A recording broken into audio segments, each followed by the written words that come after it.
Hello, and welcome to LRGA Curves. Thank you for coming through today. It's Monday, y'all, and you know Mondays are fantastic because it's the start of something great. It's the continuation of something fantastic, and it's the beginning of something new. Okay, because it's all about the now. And right now, we're going to get into what happened on Real Housewives of Potomac over here on LRGA Curves. You guys smash that like button, smash the subscribe button.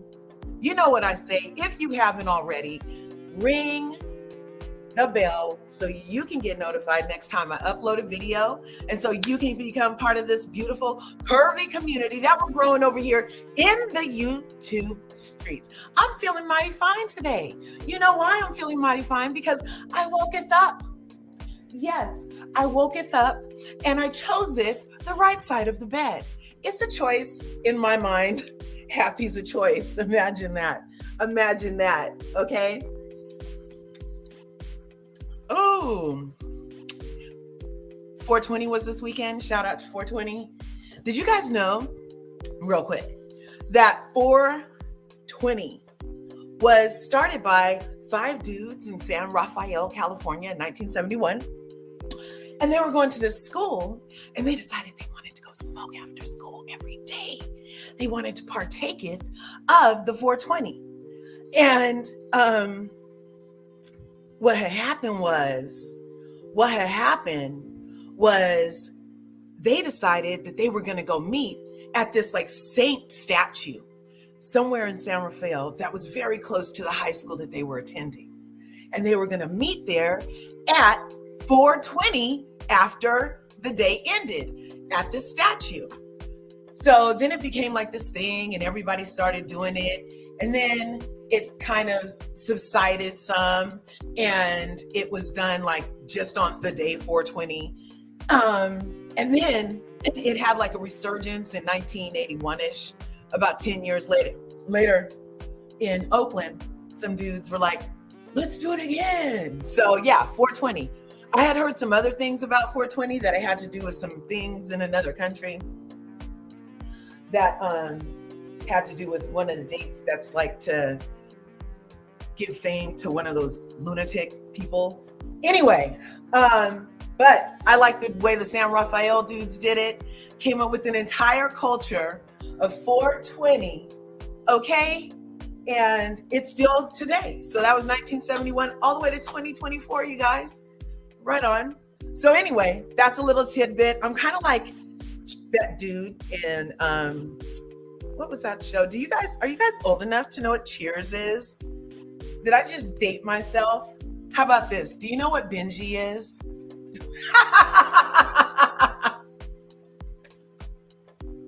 Okay. We can make it that. I'll blend in. I blend with everything. Melanin's popping.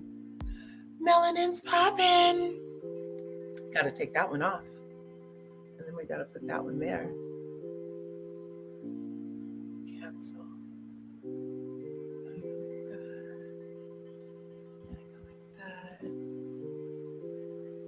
And then, okay, you guys, here we go. Yeah. You have to lose one to get one. Okay. So yeah, started a freaking entire culture from some dudes after school meeting in 1971. And then I think one of the dudes from High Tides, the magazine, had something to do with it too. Anyway, so shout out to 420. God gave it to us from the earth. It's nothing that's like, you know, how the other stuff is, a little concocted, mocked-ed, and otherwise potioned. I'm like more for this natural stuff, you know. We need to go more natural in life. Like, yeah, that's what I'm thinking. Anyway, Real Housewives of Potomac. I told y'all last time I saw you that these eyes weren't going to be watching it anytime that any of them were going to be able to get a check off of these eyes watching it. I told you I was going to do that 357 thing And so I did not watch until this morning. Finally, I did catch many, many, many, many, many reviews. So thank you very much. And some of them I agreed with, and others I was like, oh, I can't wait to do mine and see for myself, you know, because that's the thing with opinions. Don't be mad at somebody else's. Just express yours too, right? Don't try to change their mind. Just have your mind, right? So instead of argue, we are. Now, Real Housewives of Potomac started off season 1 with Gizzelle, Robin, Ashley, Katie, Charisse, and Karen, right? It was supposed to be Jack and Jill. They decided, hell no, y'all, they better not say our name. That's what the legend is, that Jack and Jill said, y'all better not say our name, right? So then it was supposed to, and then remember Charisse was supposed to be El Numero Una, right? And because she's the one that for all these years, everybody still concurs that Charisse has known and remains to be the networked one, the connected one, the one of affluence that came from it, okay? And Gizzelle and Karen, though, this season, actually, for the first time that I can really remember them having a whole conversation about Jack and Jill this season, that was so interesting. I was like, dang, it took them a while, but at least they finally had it. But then it's also the same woman who gets to represent Jack and Jill is the liar Gizzelle. Now, I put the lies on Ashley's forehead right here, okay? I put the lies right here on Ashley's forehead because her forehead is full of lies. However, I did put them pretty close together, and I could have stamped one on Gizelle's head too. I could have, because she's a liar. She lied with implications, with overt lying. And then this season, she finally said, this reunion, she finally said, oh yeah, wrong word, moving on. While Candy Girl has to grovel. Did you guys know that Candace is pregnant?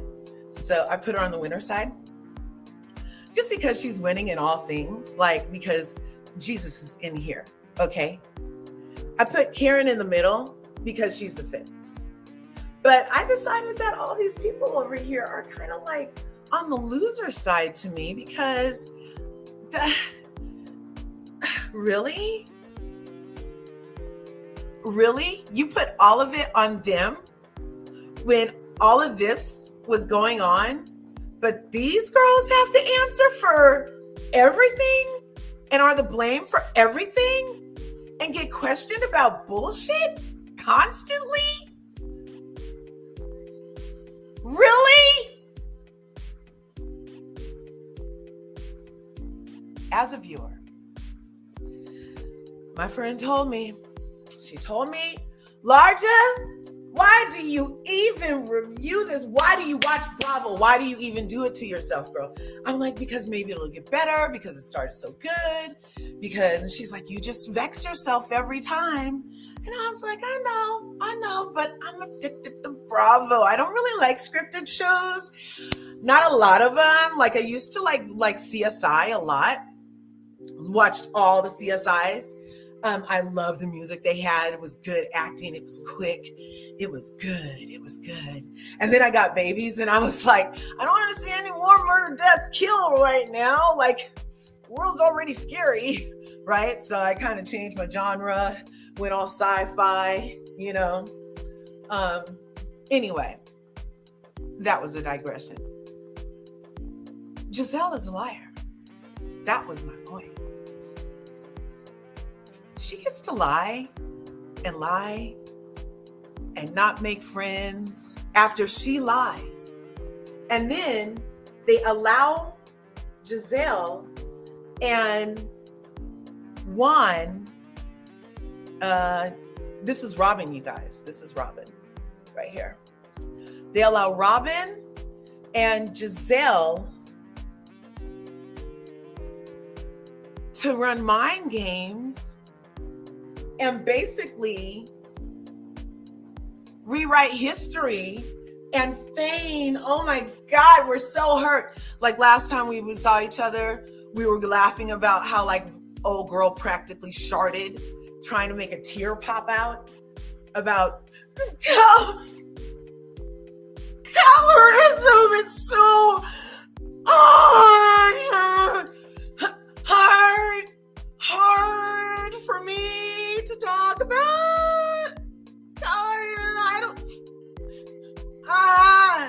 That bitch wish she knew how to do a triangle now, trying to make it come out, right?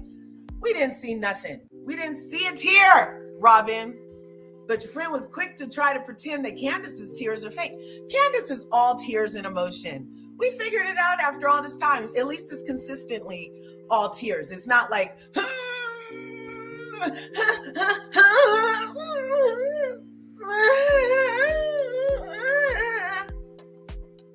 Robin, we've already let the record show, because it came across everybody's news desk, that in season 1, you and Candace were being called the most European looking people.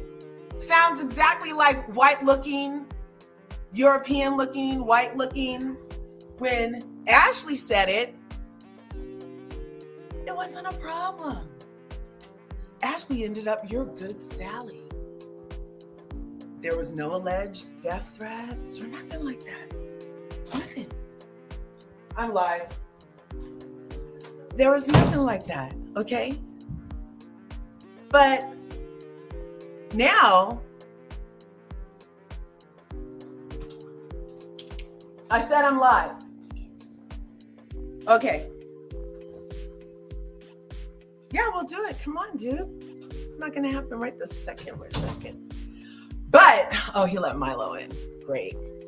So, if you guys hear barking or whatever, let me move the water now. Move the water.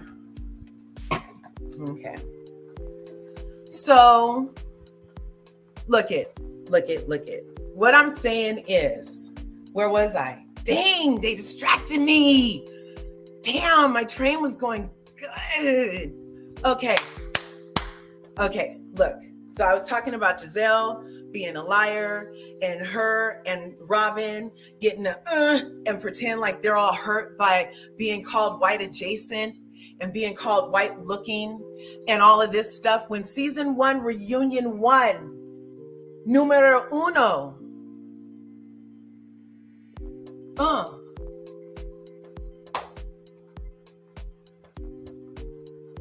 they were called the most European looking women. We're always talking about race. So how is it that after lying for a season and not saying till this reunion that Gizzelle got to say, I used the wrong word. Moving on. I got death threats. Me and my family got death threats. They made faces while I was talking about my daughter. They didn't call me when my dad died. You guys, are you in here? Are you in here? Are you falling for this? Is anybody but me like, look, you guys. Oh, it's this one. Okay. So is anybody but me very like smelling gas at your own fucking house from watching this shit? From the gaslighting they're trying to do in their effort to make Candace the ever scapegoat problem.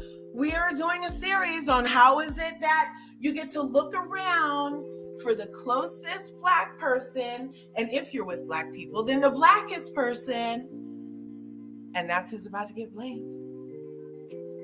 That's numero uno scapegoat. Okay?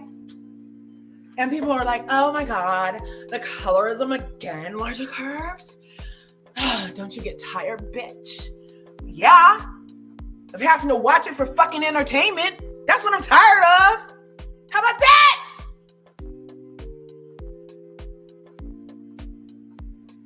My eyes should not get abused during entertainment under the guise that this is okay.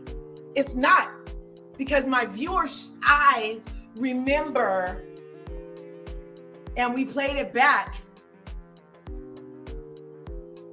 that there was a whole colorism thing, basically. Season 1, you guys just didn't use the word colorism, but the same exact thing that you are so upset about, and your friend, where is she? Right here. And your friend Robin, right here. This one, crying how she can't be Candace's friend, because Candace called Gizzelle white looking, and then when she goes on the thing, it's like, oh, I guess my hair looks really white, huh? I guess we just can't be friends. It wasn't even to you. It wasn't even about you.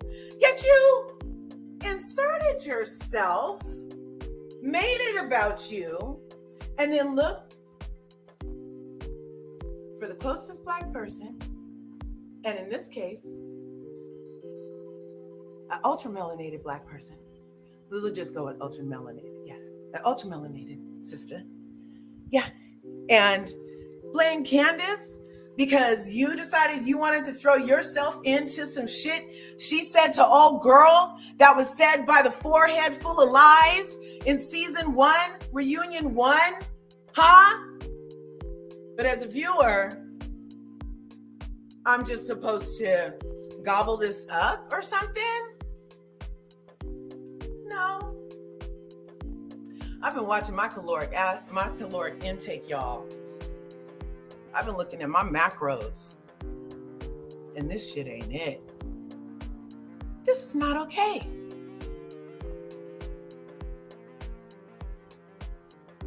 Gizzelle got to sit at the very first one and be like, well, I talked to somebody, and they assured me that she was going to get talked to. So what was there to say?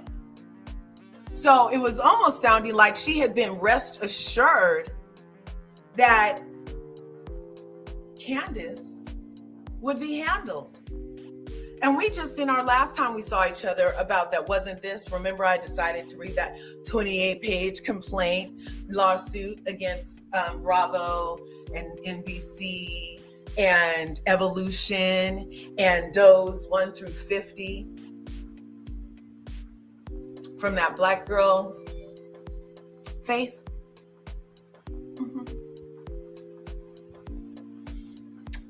And in those pages, it revealed the abusive tactics that she underwent.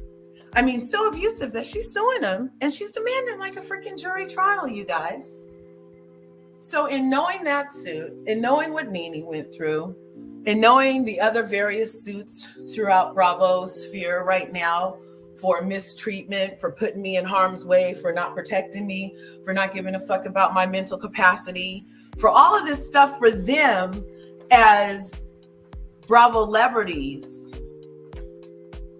to be having to go through. That's why Candy's a winner. Not only because she has her bundle of joy, but because she endured, played the game, she played it well, she did her stuff that she could do, and it's excellent. But why is it that they make it so comfortable for Gizzelle and Robin to do this like takeover and attempt to like gaslight everybody? Like, I'm so glad the season is over. It was hard to watch. The questions that Bravo, Andy, the production, that they chose to ask certain people, in my opinion. It was very, very interesting to me that with all the questions,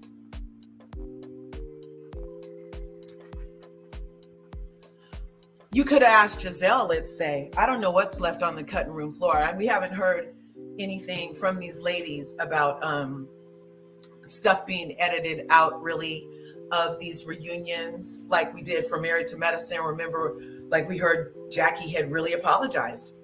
She did a full-on, oh my God, I'm so sorry, everything happened and blew up like that kind of apology about the YouTube video with Dr. Heavenly. And she was open about some other things being left on the editing floor. Whereas in this case, we haven't really heard from anybody on this cast that, oh, some stuff went on that you guys don't know about, that might change our perspectives on these ladies and their interactions and why they're allowed to demand that Candace not only tone down so she's not so, what does she say, vitriolic? So she uses what she signed the contract to do less, because the contract is to use words, you guys. Don't get it twisted. Don't get it twisted that any of these professional ladies, even the ones with no professions, gotten this to like start boxing it out. Do you really think that they stop what they're doing, allow cameras into their lives, being professional ladies, society, Jack and Jill, whatever? Do you think that these ladies signed up to fight? Do you think like they were like, oh yeah, I want rhinestones on my gloves, and oh bitch, I'm gonna have fur on mine. Oh, ostrich feathers, okay? Do you think they're like that's part of the freaking contract? I stutter sometimes. It's not. It's not. So for anybody to be like, oh, if you're using words at your job as a professional lady, you need to be prepared to, if your shade cuts too deep, to box it out.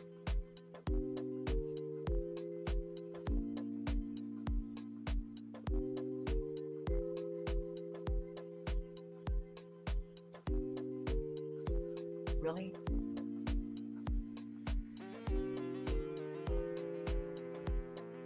So you're not supposed to get to cuss anybody out without having to think that you're supposed to like fight about it? Really?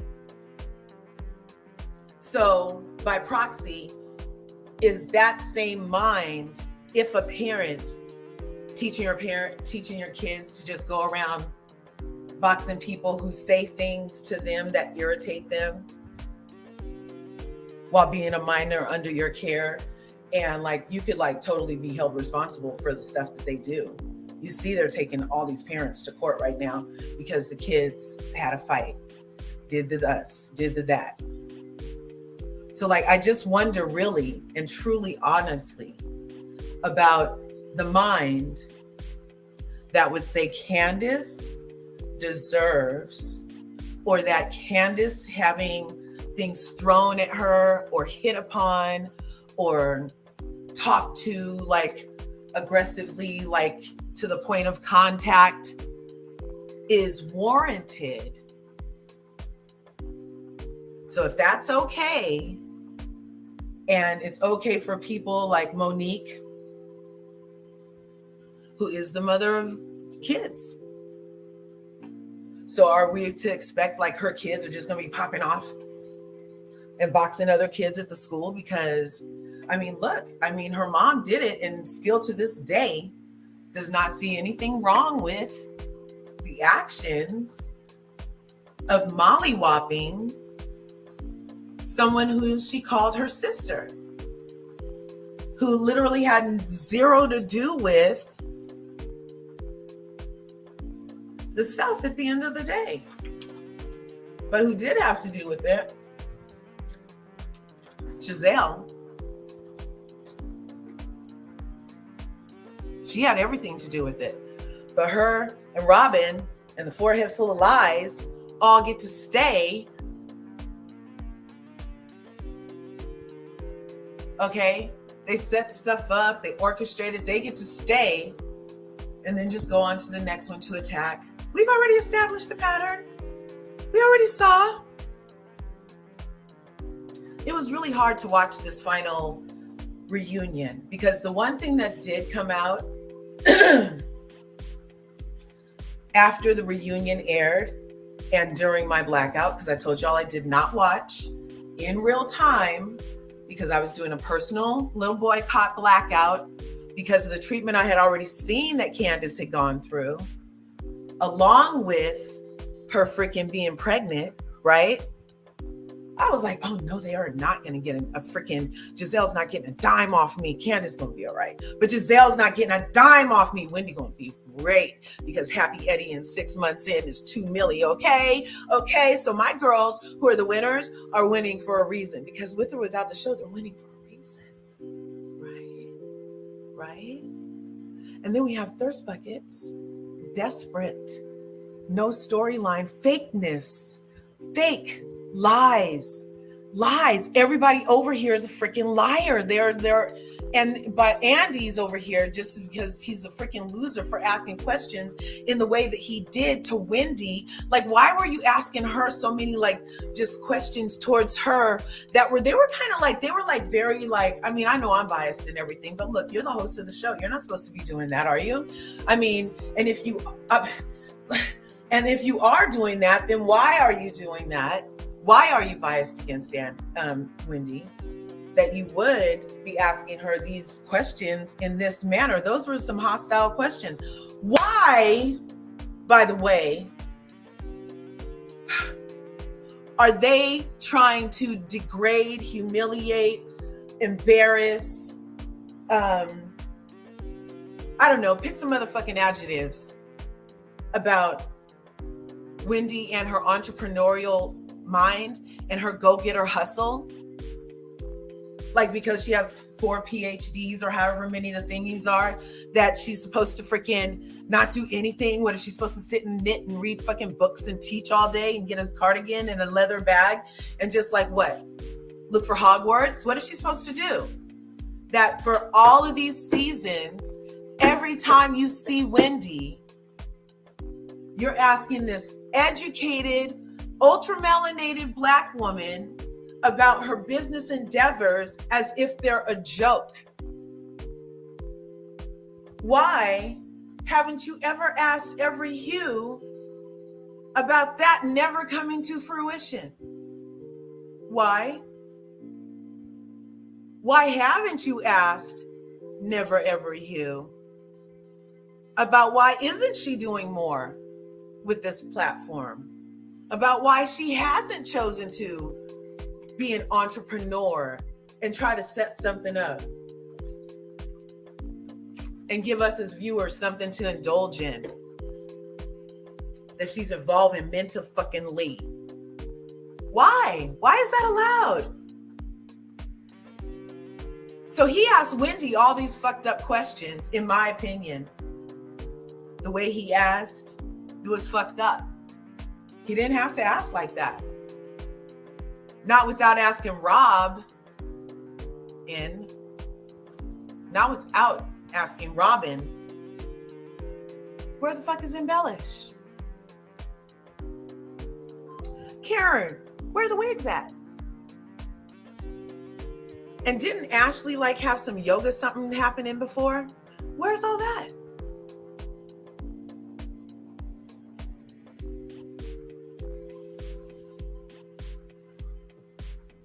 Why? I'm just why? Can anybody tell me why?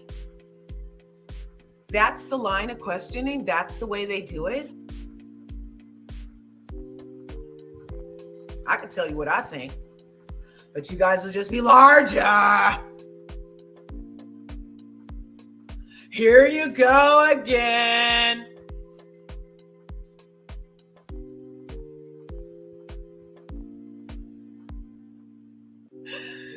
Ooh, here you go again, girl.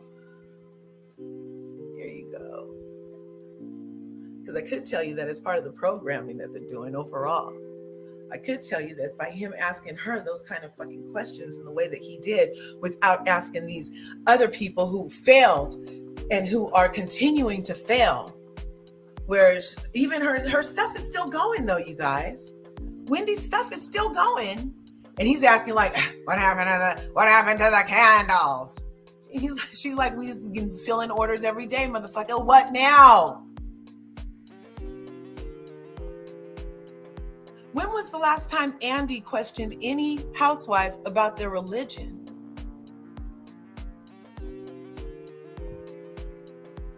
The way he chose to engage with Wendy about her Catholicism.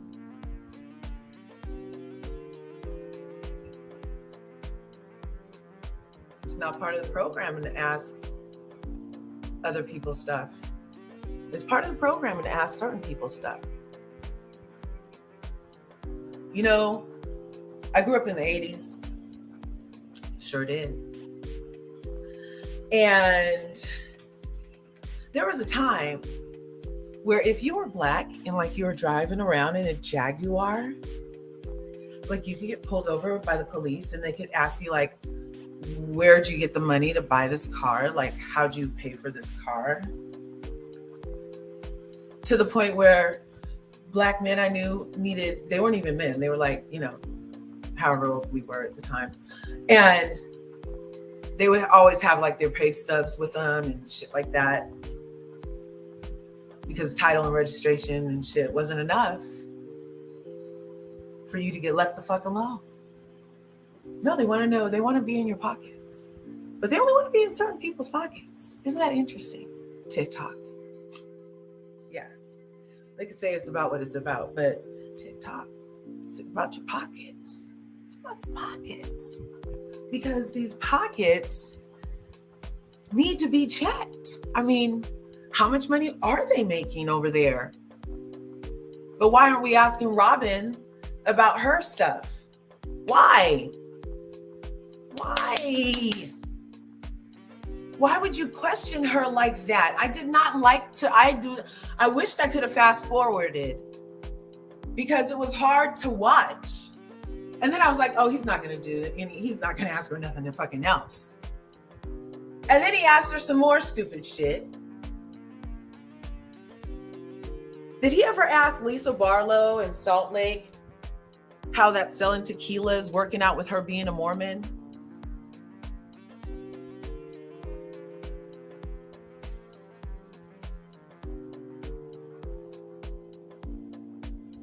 I don't think so. Why ask now? It's just so fucking weird to me. I just want to know why. That's why he's on the fucking loser side.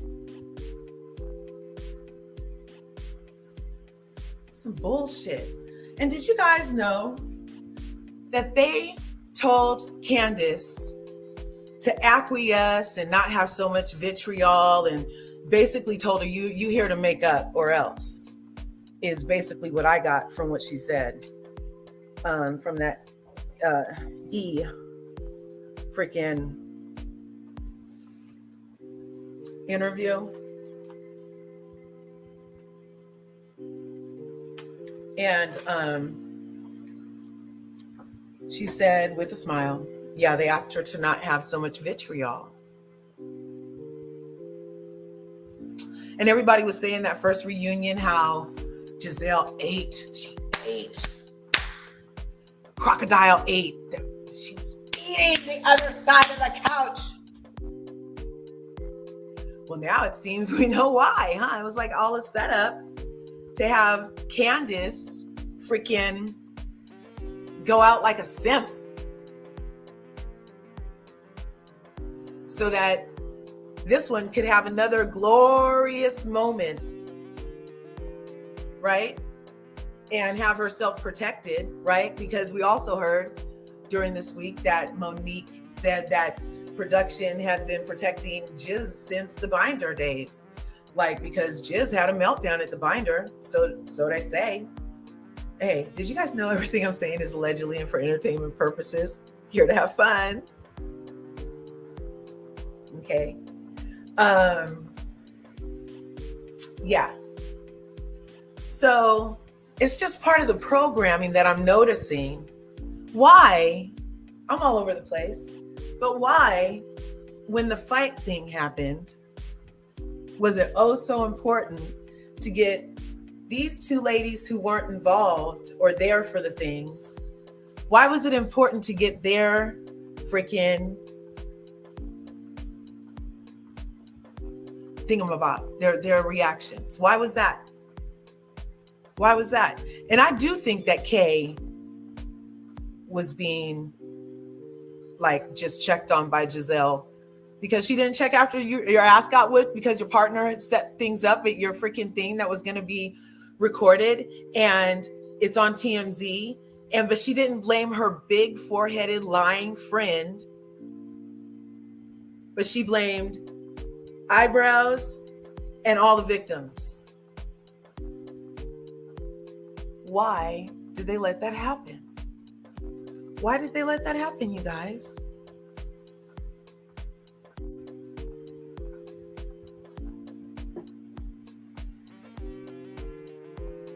Why? I'm just trying to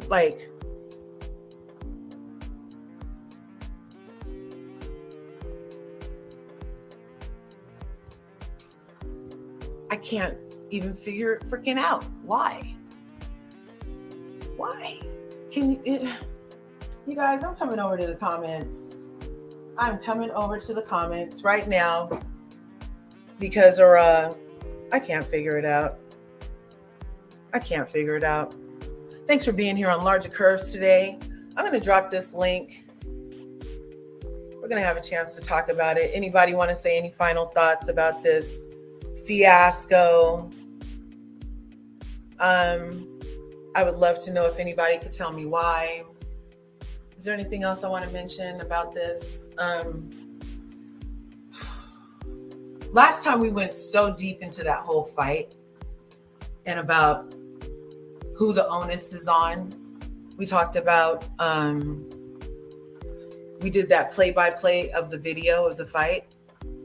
And we got to see that the forehead full of lies had walked eyebrows over to the Candace, and that Candace was not protected at work when she said, "Get her away from me."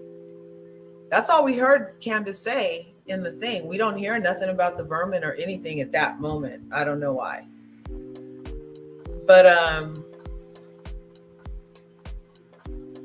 why didn't security come over then? We heard her say, "Get her away from me." She was obviously uncomfortable. I didn't like how Mia,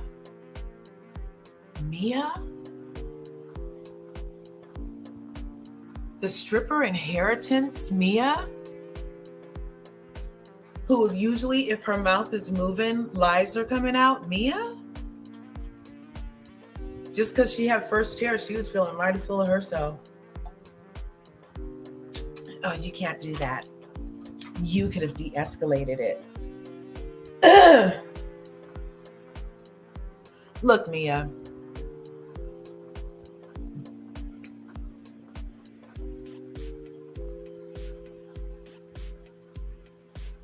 Shut the fuck up. How about that?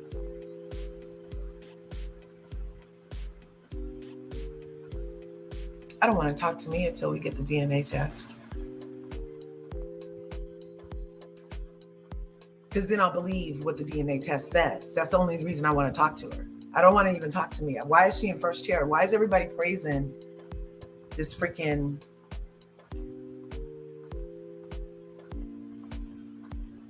I know a lot of us are hurt and we're broken, right?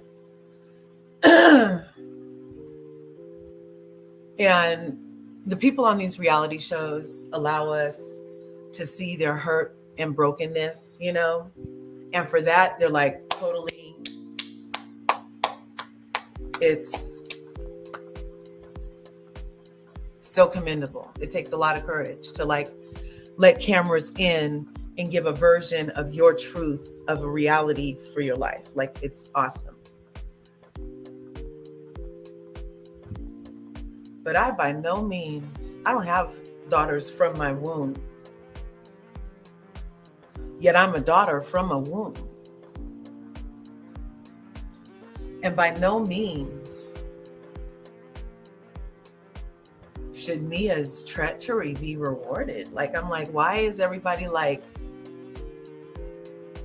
pretty much ignoring the fact that this is probably a long game, you guys? Like, what are the chances that you really end up with your high school sweetheart who you think your first kid might be theirs, perhaps, maybe, who you bone frequently throughout the marriage to the point where your husband is like, you know what, I'm sick. Anybody but him, if you need to have your needs taken care of as a woman. That was commendable, G. That was commendable. He had his parameters. She went right to the parameter he said don't go to. And everybody's like, oh my God, Mia, you're so awesome. You're so great.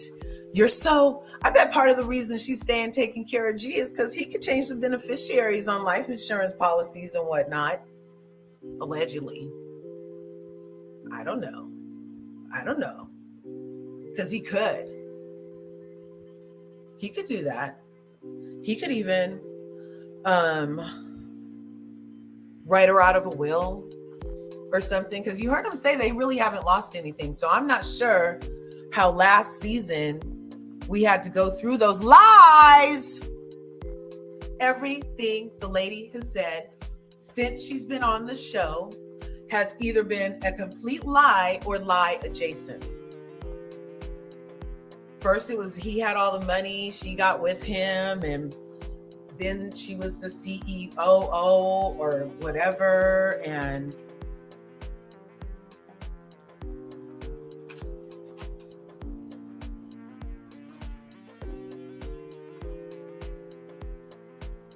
then this season, all of a sudden, she's the one that had all the money and was writing all the checks, and she's been paying from the beginning.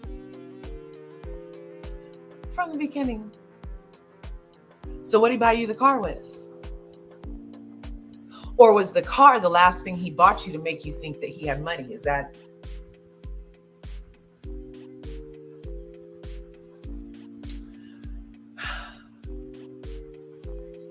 just lies and spinning and lies and spinning. And now G was good on the whole, okay, I'm sick. If you need to bone, go bone anybody but Inc. Incorporated. There was Kids Incorporated, Inc. Incorporated. I don't know, Inc.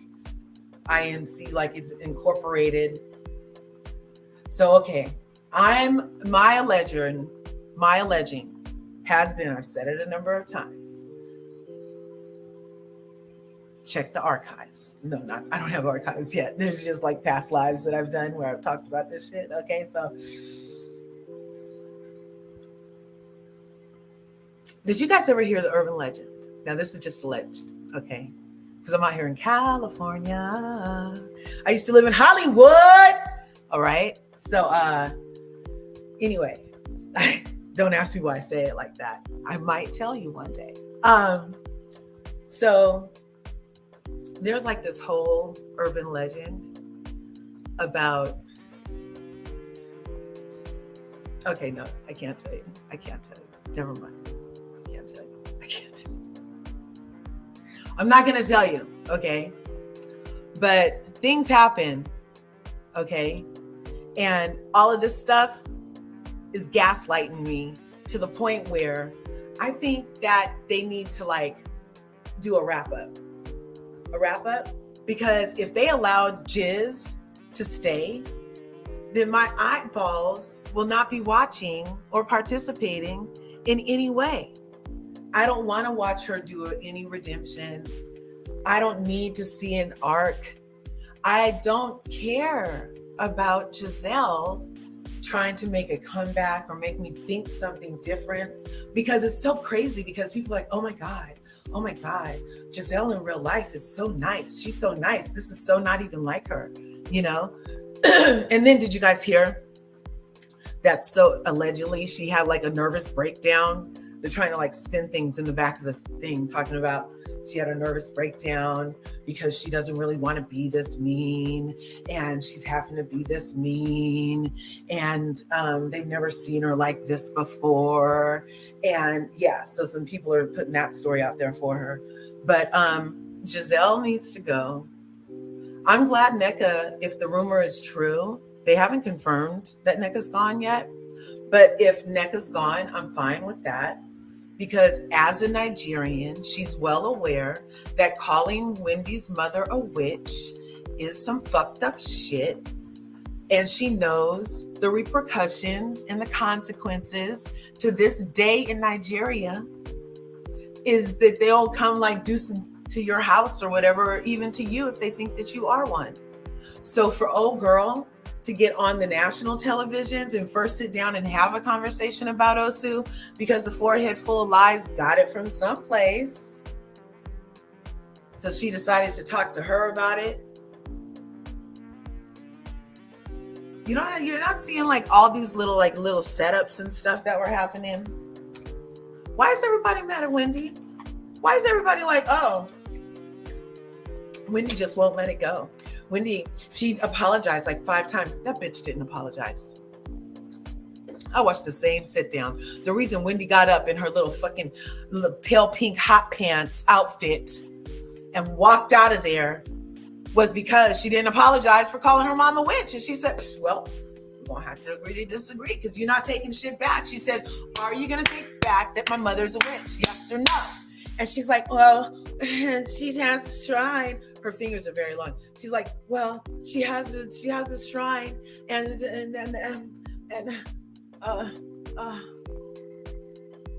so she knows the implications of that. She knows the implications of Osu. She spent the same way we talked about how Anne-Marie, I guess it's called rest in peace when you get kicked off after your first season?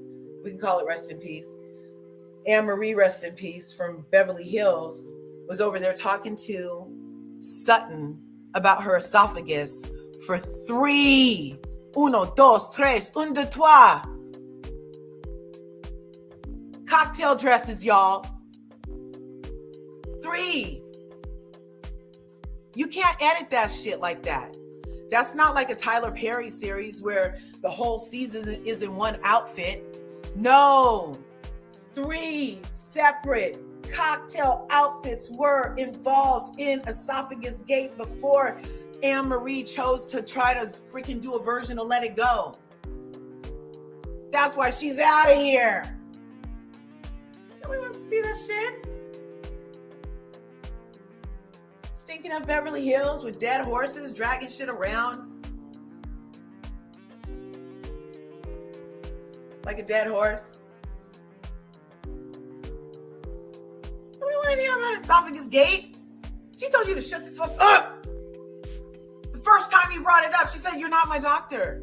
And then he was like, oh, you're offending me. Oh, you're shaming me because I'm not a doctor. Shut the fuck up.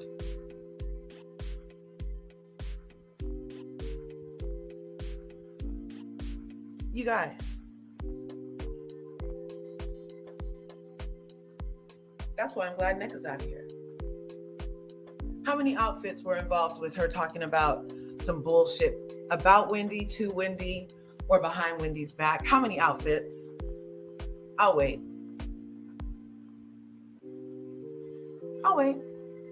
Not long though, because I don't know. There was only so many episodes. I mean, it was at least 4 or 5 outfits NECA spent talking cold trash about Wendy. They went to that drag show. She's like, talk about making faces. Nobody talked about that face though. That was some rude shit. She was up in front of a stage of people doing like faces because Wendy was a winner or dropping it or whatever she did. Remember, they were trying to have fun. Didn't they go to Texas? They were trying to have fun.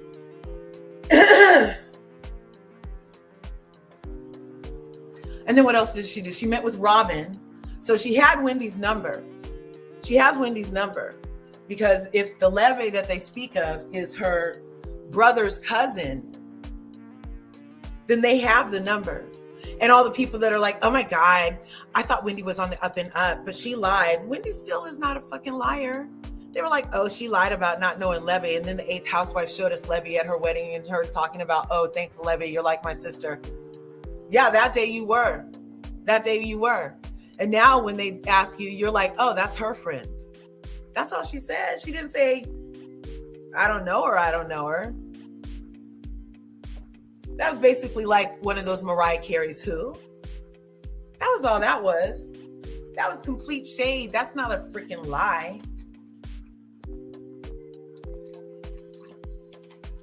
But these foreheads over here. Yeah, these ones right here. These foreheads over here. Lies. And then Karen. Where's Karen? Karen! She really disappointed me, you guys. Miss Ride the Fence. That wasn't very fencely of you, Karen. And your fucking mole. Your mole was moving, asking stupid questions to Candace about, well, Candace, I don't want to misquote you. When exactly did you use the term vermin? Shut the fuck up. Because the way you asked the question and the reason that you were asking the question was to try to justify the motherfucking shit that Eyebrows came and said, which was bullshit and lies.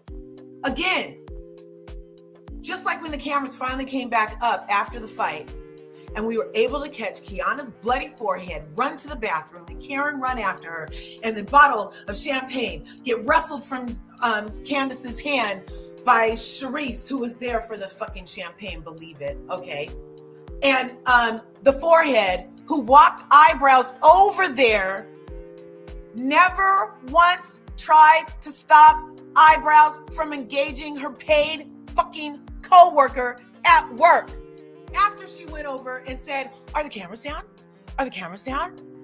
And then when she went and walked Eyebrows over there, you guys. She walked Eyebrows over there.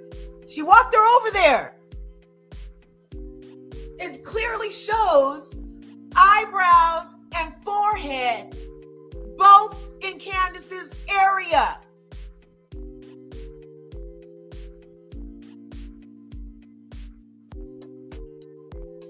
But at this freaking reunion, none of those questions that Andy loves to ask were asked. Of the forehead that invited the eyebrows and walked Eyebrows over to this Bravo employee who's at work with her back turned, minding her motherfucking business. Instead, Andy says some bullshit like, well, would you have really thrown the bottle at her? Like it was bad that she picked up the bottle, you guys. It was bad she defended herself.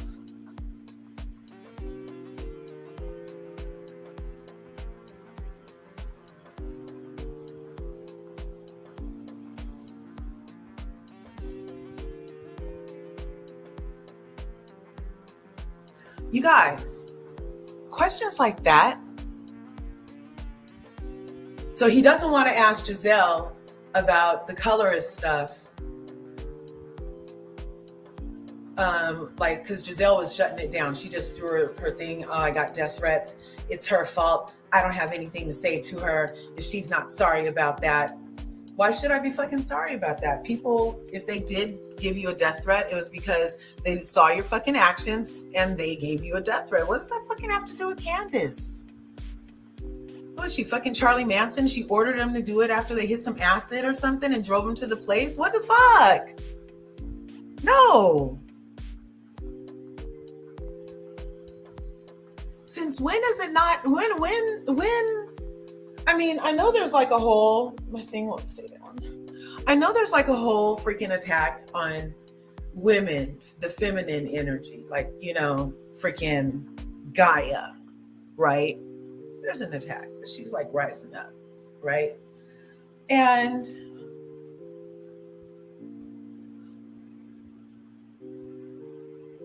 where was the solidarity from Bravo via Andy? Where was the compassion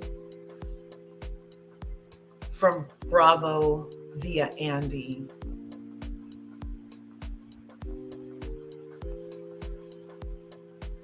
That was demonstrated in any type of awareness for the harm or safety that Candace endured while at work for Bravo.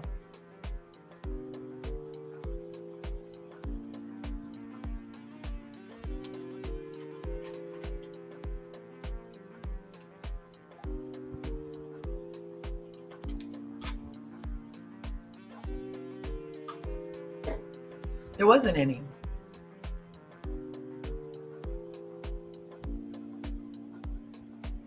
But we did see some, oh my God, really, Gizzelle? Something that didn't even happen on camera, that you didn't bring any proof of.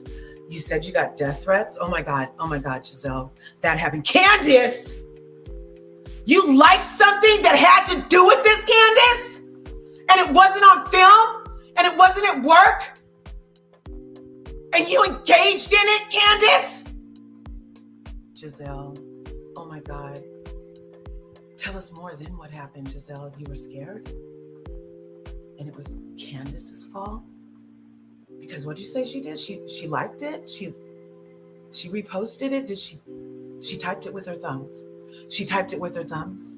She didn't? She reposted it? She didn't? She liked it. Why the fuck did you like that, Candace? You are so fucking disgusting. We told you about your motherfucking thumbs. Gizzelle, do you think you'll be able to move on with Candace? Do you think you can find it in your heart to move on with Candace and find a path forwards?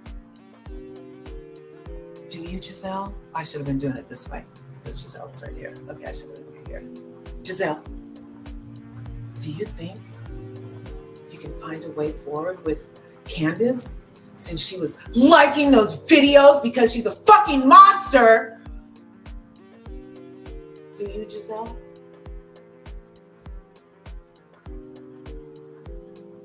Candace, we told you about your black fucking thumbs. Tweeting stuff when we're not even at work.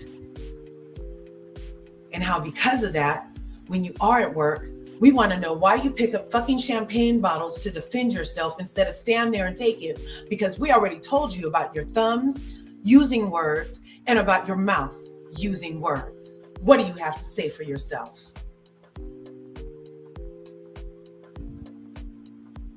That's the fucking shit that just went down, you guys.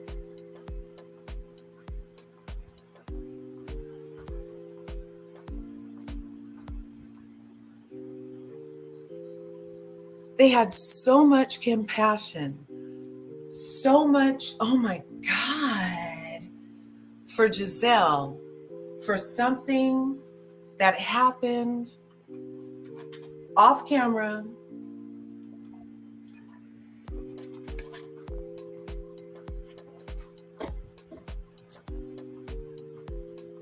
Show adjacent, but not on the show.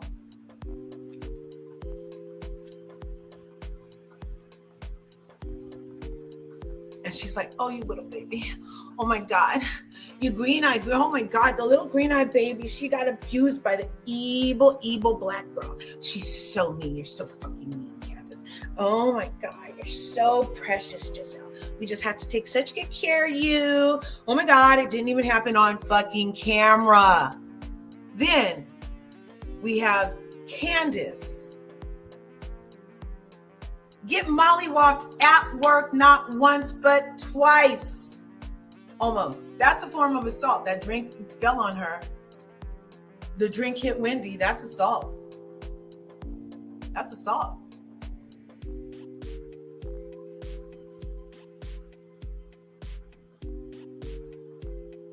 But they feel entitled to Candace.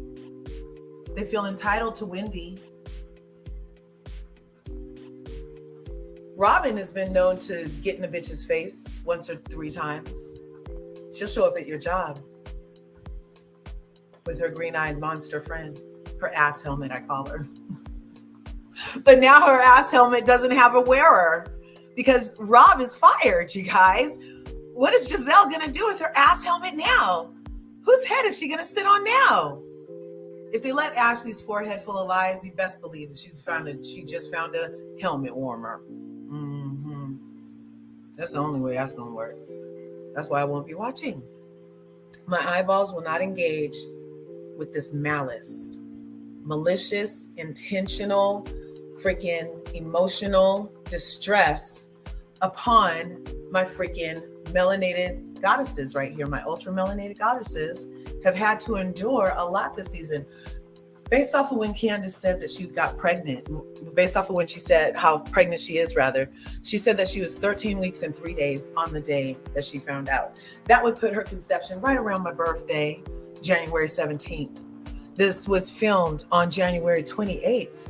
The reunion started filming. She was with child, having to hold her tongue. The tears, emotions, the hormones, everything's fully kicked in. And they all had a turn picking on Candace. And it was disgusting to watch. And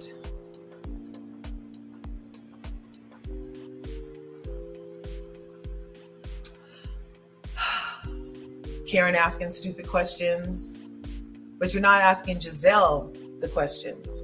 Why aren't you asking Gizzelle? Well, after she finally said wrong word, move on. Somebody should have turned around and been like, well, the fuck, no, it's not. Are you going to apologize to Chris for all the damage you did to his reputation, bitch? We'll wait. Because you did sexually say that he sexually assaulted that girl when you said that he grabbed her butt and made passes at her. So she was sexually harassing you, and he was sexually harassing some girl. And then he grabbed a random's ass. Those are all forms of sexual harassment and assault. And then you're going to get up here and be like, I did not. But she's responsible because she liked something and called out that you're white adjacent, just like your big foreheaded friend Ashley did in season 1, because she clocked your fucking ass season 1. But it's a problem when chocolate clocks it. Bitch. And then for Andy to sit there, I'm like, well, what drugs exactly does Andy do that he doesn't even care to fucking rewind and see if he's getting gaslit or on the right or wrong team? But I don't really think Andy cares, you know? But look, because if it's good weed, then if it's good 420, you might just want to, rewatch some old episodes and see, well, is it true? Did this colorism thing ever come up before? That Robin's starting herself to cry about it right now? Has this never come up before? Andy really didn't remember Ashley saying that she was the most white, the most European looking girls on the thing? Nobody remembers that you're sitting here questioning Candace's use of words some fucking more? I'm really trying to stay calm. As you can see, that was just a little, I'm very, very, very, very, very, very anti this freaking programming that's going on. How is it that all the European looking people can say, well, NECA, I don't know. I feel like we already know the formula. So if there is a new darker girl, then you take her into the fold so you can find out everything about her because she'll be next. We already see the formula. So, but everybody else, and by proxy now, NECA's ass, everybody over here gets to say, do, be, anything. The lies back and forward. I rub his feet. I rub that man's feet every night. Didn't she start the fucking reunion off? She didn't say rubbed. She didn't say rubbed.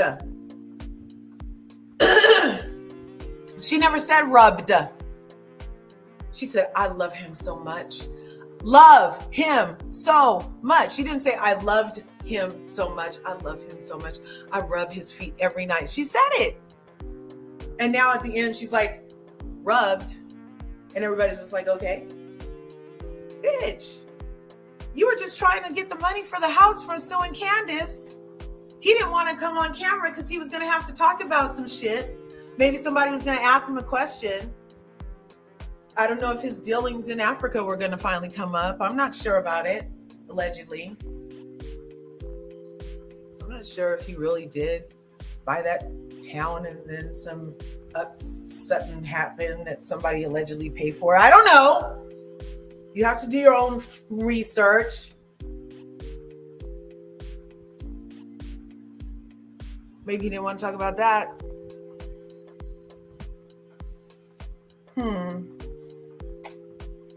Lies. Robin. Where's Juan Dixon? There he is.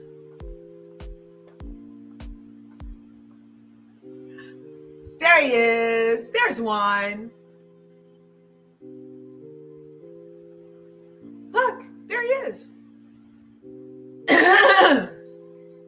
You guys, she got to show up season after season after season.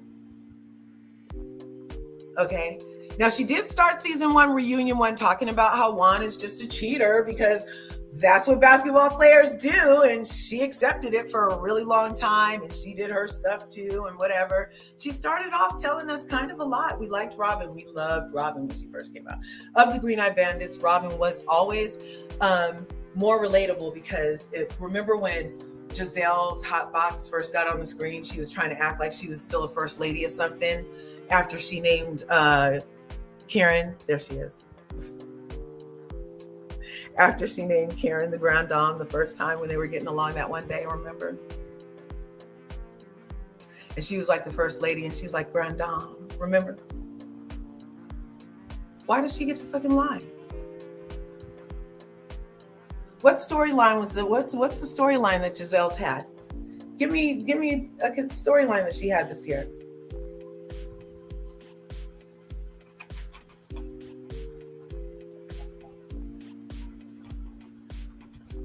Give me a storyline.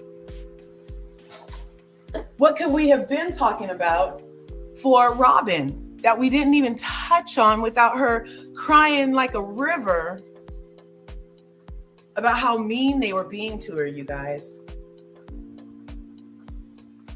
But Candace needs to answer for everything on and off screen. I wonder why. Could you tell me why? Can anybody tell me why? They're like rewarding freaking Mia with first chair for, well, let G tell it. The deal breaker for him was her sleeping back with Ink, and that's what she chose to do. So she broke up her family for some good D, and because she's known G was bipolar for 2 years now. Isn't that the same amount of time that they've been on the show? So why was it a big freaking announcement? What the fuck? And she gets first chair.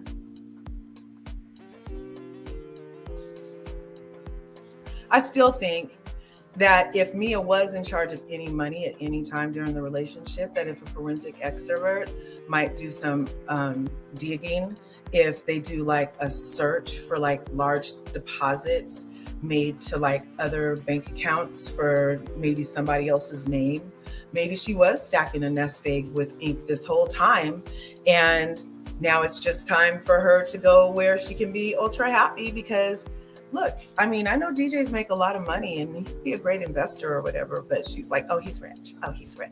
Oh, he has finances.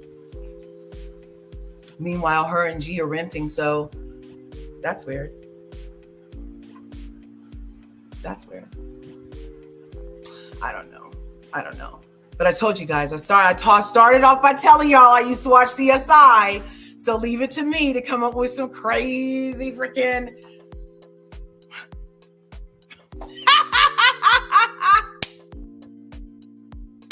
leave it to me, all right? It's just a freaking crazy thought to like check any money trail that might have happened. I mean, there is a term that is coined called federlined. You guys know the federline? You've heard of don't get federlined, right? Isn't the alleged rumor that Kevin Federline, who has a baby's mom that's not Britney Spears, allegedly was like basically on a mission and sending buku money back to baby mom number one the entire relationship? Okay, to the point where when him and Britney broke up, didn't him and old girl get back together for a split second and try to make it work? And then he went on making babies with other people or something. So yeah, there's some story out there that has to do with that allegedly. I don't know if I believe it or not. But anyway, because of that story, there's this whole thing called, right? So if you're a girl, don't have some cute guy come and get you knocked up when he already got a baby mama over there who could possibly be in cahoots to the point where they're just at you trying to get a bag, you know, and sending money the whole time back to baby mama number one so that her and baby mama can be taken care of because you love her and this is just a lick, right? You guys saw that movie in the 70s, didn't you? Anyway, I don't know. Just like the same thing they allegedly say about Erica Jane, right? Like how she had Tom, but she also had that first dude. And that something about there's the reason everything's okay. Without her $25 million American Express, she's still able to live the life that she was living pretty much.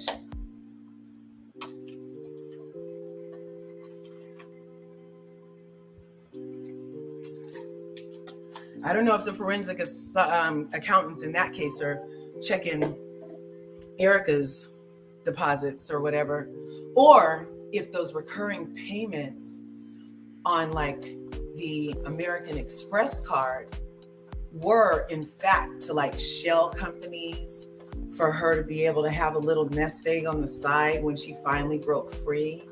I don't know. It's another freaking weird thing that I could come up with from watching freaking Perry Mason and CSI and stuff with my grandma and Matlock. I used to watch Matlock with my grandma. It could be like something like that.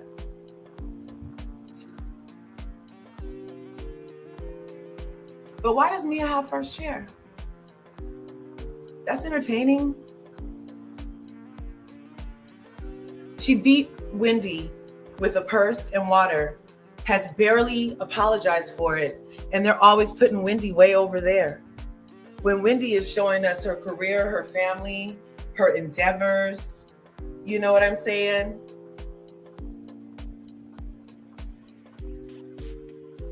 And it's all true. All real. Life is a cabaret, oh yeah.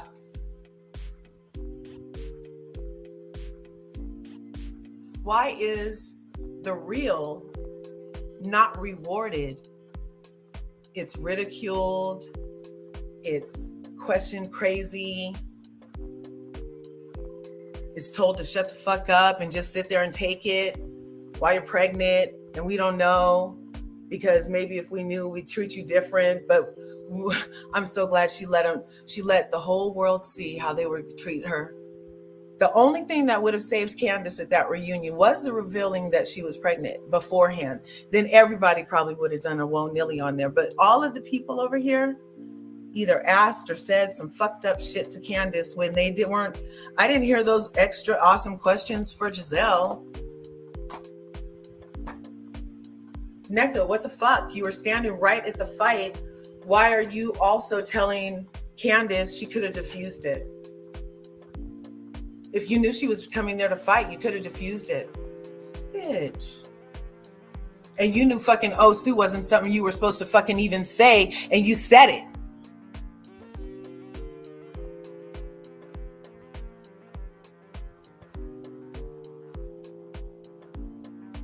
Everybody's like, oh my God, Nneka's a breath of fresh air. So, oh my God, I love her. And you know, Wendy wants to be the only Nigerian on the show. That's why she's so hating on Nneka. Sounds like some bots might have put some thoughts in your minds before the freaking season even started for that to be the narrative. Did you guys hear that allegedly?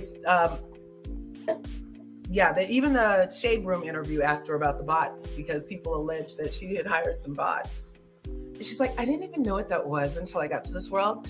Oh my God, my accent, that's a Valley girl, is really Wisconsin. Oh my God. Link dropped, going through the comments. This is freaking crazy. I'm not sure what else is going to be going on in the land, but it's just been freaking lies. Let's go through these comments. I'm glad the season's done. So this is my winners and roundup, my winners and losers, RHOP roundup, the wrap up. I'm showing you guys who I feel are my winners for the whole season. Got to give it up to obviously Wendy, Candace, and Chris. And I was going to add Karen, except for Karen was just too on the fence to be a winner or a loser. So she doesn't even get anything because that's what on the fence gets you. Nothing. Neither side. You were asking some fucked up questions, Karen. Some fucked up questions. Oh, you know I love you guys. You know I love you. I know. And these are the losers. The forehead full of lies. Gizzelle, Robin, and Juan. He should have been there to answer some freaking questions. Mia, in my opinion, is a loser. That's some loser behavior. I'm sorry. And the way you were acting towards freaking Candace also, loser shit right there. And you're still not sorry for what you did to Wendy. And Nneka's long fingers gets a loser because, she knows you weren't supposed to be talking about Osu. She could have took it to Wendy instead of sitting down at that motherfucking lunch with Robin in that first outfit she did. And this was just the wrap up. You know, we have everybody. I'm so excited. I feel like Candace is really carrying her baby weight excellently already. She's going to be an excellent mom. If you follow her on Instagram, you see that she is really having fun with the memes and the different reels about being a mom and like what this next trimester engages in. Hello, Allie. Thanks for coming up. Hey, what's up, Curves? Can you hear me? Yeah, it sounds like you're kind of far away. Can you guys hear in the chat okay? Right on. Thanks for being here. What are your thoughts, darling? It's the same thing. Potomac, I have two words. It was dry with a sprinkle of gaslighting at the end. That was season 8. Because there's no other way of describing it. Honestly, I didn't watch the third part, but it was like, what's the point? I know exactly what they're going to do. They're going to blame everything on Wendy and Candace. They're going to gaslight us. The ladies that need to be held accountable are not going to be held accountable. And Andy, who is on an eagle chip, is going to play in our face. I can't do it for a third time. Right. AAE, are you saying tips and tricks Ashley learned under the bridge? Is that what this comment is? That's the first place my mind went. Keep going, Allie. That's hilarious. Yeah. No way. It's crazy. It's crazy. But I know one thing. I just want to know what they're going to do next year. They're going to put it on a pause because RHOP is nowhere near getting ready for filming. and it's already May. Yeah. Well, we know nothing good will happen in RHOA until they do right by Nene Leakes. It's just the way it is. That's just the way it is. Yeah. Anything Things will they try never to be the same. Yep. Yeah, they're trying to make it seem like they want to lay it on Portia, but Portia can't even get on the show and still be married. Yeah, like what's up with that? Like the people keep going. I'm not sure, because I remember when the whole thing came out with his immigration status, the one part of that, of all the things that the court document said, they said any and all of his marriages are considered in void. And I remember that part. That stood out to me. I was like, wait a minute. All his marriages are in void. That means technically Portia's not married to him?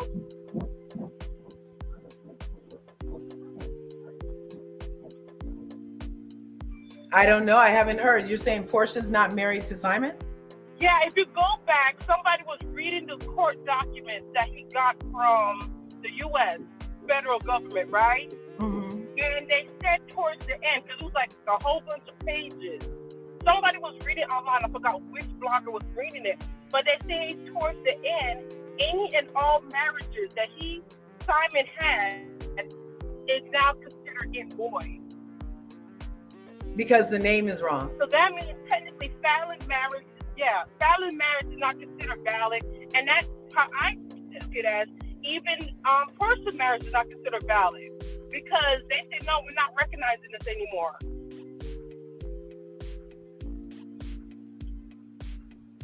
Yeah. I'm not real familiar with that. I was totally #love wins. Everybody knows I don't like whores that break up families. I'm married. I've been married since 2007. We've been together since 96. You know what I'm saying? So, yeah. And look, I've done some things that, that's my husband. That's my husband. And if I don't like relationships, I check people. And if I don't like proximities, I check hoes. You see what I'm saying? So, yeah. I was, even with all of that, like I haven't listened to fucking Alicia Keys since, in my opinion, she took Swiss Beats from his first lady. Like, just because you guys make beautiful music together, you could have let the man finish first and then go there. Like, it didn't have to be like, you're the reason. Angelina Jolie, stop watching. I just stopped watching everything. I was like, really? You left Jennifer Aniston all alone? You left her all alone? Really? Angelina, you're like the most beautiful woman, the people say. So you can literally have anybody else that you want. Why go get somebody else's husband? Why? And I know that if you go get him, like, yeah, then he left or whatever. But still, why would you even make that one of your first top 3? You know what I'm saying? It's just like, doesn't make logical fucking sense to me as a freaking woman. So anyway, even with as much as I do not like the hoorass, I was still #love wins for Portia, because Fallon was already pregnant by the pool boy. So I don't know if she's really divorced or not even married. Would that mean Fallon's not legally married either? And if they're not married, then does that mean that all the alimony and child support payments need to be stopped because none of it is valid because the marriage wasn't? Sounds like it. Yeah. Because that means that means my prenup that says you can stay in the house isn't even valid because we're not even married and we never were. And even that has the wrong name on it, if what you're saying is saying. Yeah, that's what I'm saying. Like, this divorce, how could you divorce if the government is saying your marriage is not valid anymore because of all the name changes and his analysis, and they don't know who he is? They're like, yeah, we're not playing with you, Simon. If that's but when he goes back to Nigeria, she freaking met his family, and they're all Gobadias. So, yeah, but it's one thing about it is when it comes to marriages. Remember, the government owns a document of a marriage certificate. They give you to validate your marriage. So, if if they got married here and they say yes, you're married, the government could take it away, but like, no, for XYZ reason, we're taking it away. It's no longer valid. Just like they could take away your birth certificate. If they want to not take away your statehood and decide that, yeah, you're no longer a citizen, they can, because they own it. Okay. Okay, love. So, yeah, I agree. Robin has gone through many business adventures, but he does not question Robin the way that he chooses to question this woman with all these degrees, as if she's daft and has no idea and has no concept of business dealings or anything. That's how he asks her. Yet Robin, who's had many things go up, down, all around, like flipping houses. Why hasn't he asked her when the last time you flipped a house, bitch? Why didn't you ask that, Andy? You know, it's just too much. And if Andy, I didn't take it off that Andy is allegedly doing his stuff. I feel like Bravo answered way too fast. That's what I feel like. I feel like Bravo doesn't usually respond to truth or lies with swiftness like that. And perhaps I feel that maybe they just wanted to shut it down for now. And maybe in 3 months, they'll be like, oh, Andy will be like, oh yeah, I'm out of here or whatever. But I feel like it's all dependent on kind of now. If Andy is the creator concept guy for BravoCon, and they're trying to him the way that Lala tried to Faith Stowers, then they just might want more time to figure that portion out. And that's why they announced so swiftly about there's no BravoCon till 2025, because they're trying to give themselves time to figure it all out. Because maybe he is exiting. That's what I'm thinking. Yeah, I think so too. I mean, this Housewives alone has been 20 years. I'm not even sure how long he's been with the NBC Universal family altogether. And I think what their biggest mistake was... Megamind orchestrated that setup. She certainly did.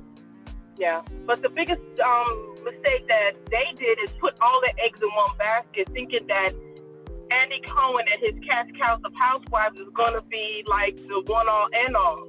Never made an exit plan or a plan B. And now they got to scramble. So that's kind of their fault. I don't feel sorry for them. Right. You know, yeah. And for RHOA, look, for such an iconic show to have been number one, and for all those ladies to do that alliance to get Nene off, thinking that they were going to be, we don't need that bitch. We don't need her. No, there's no racism over here, Andy. No. Where do you need me? There's no racism over here. Where's my next camera shot? You know what I'm saying? And look, there still hasn't been a number one on Real Housewives of Atlanta since Nene left. There's been number two. There's been number two, and one of those just left. And we heard the other number two, Kenya, just signed. Yes. When they're saying that Portia's going to come back, and they're hoping that Portia can fill the number one seat, because the reason Kenya couldn't take number one seat in Atlanta isn't because of Kandi. That's not the reason. It's because she's not number one. Even with all the people that love her and our Team Twirl and everything, she just is not number one with that fake dry ass freaking storyline about fake divorce. Anyway. What's Kandi going to do now that her divorce is now finalized? Yeah, that's what she said. But we need to see the actual American marriage certificate to go along with the dissolution of that marriage for me to believe it. That's what I would need personally, because the marriage certificate we have seen is from another country. And even Marisol down in freaking Miami is on her 5th wedding. She got married in his country, Scotland. They got married in hers. They got married in here. You know what I'm saying? Because they want to have them all covered the same way that when Portia did get to her fake marriages, they had one in America. They had the one in Nigeria. Then they have the other traditional one. There's all, you know what I'm saying? So like people be covering all bases when they want them covered. And yeah.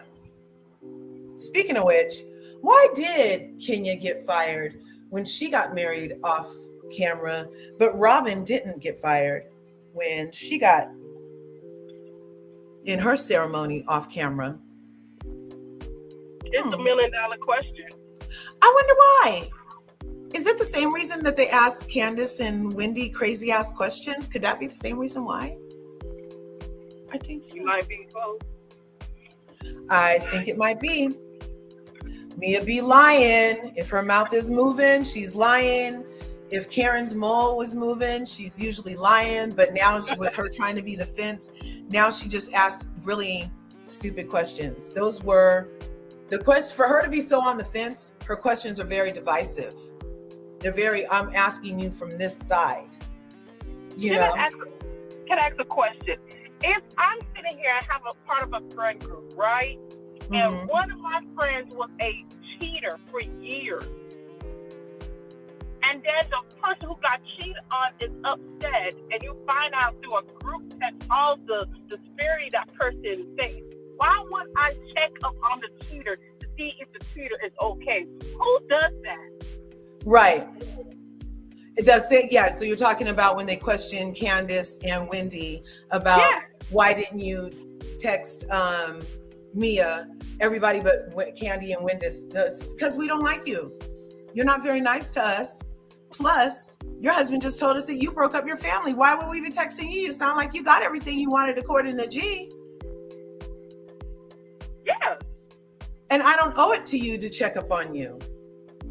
And I'm going to say this. I said it before and I said it again when it came with his business and him losing his business. I felt like he was getting ready to exit out of that marriage, and his family was like, I got you, and pretend to be in this big old fight to move the money to the family so that way when G goes through the divorce, he looks broke.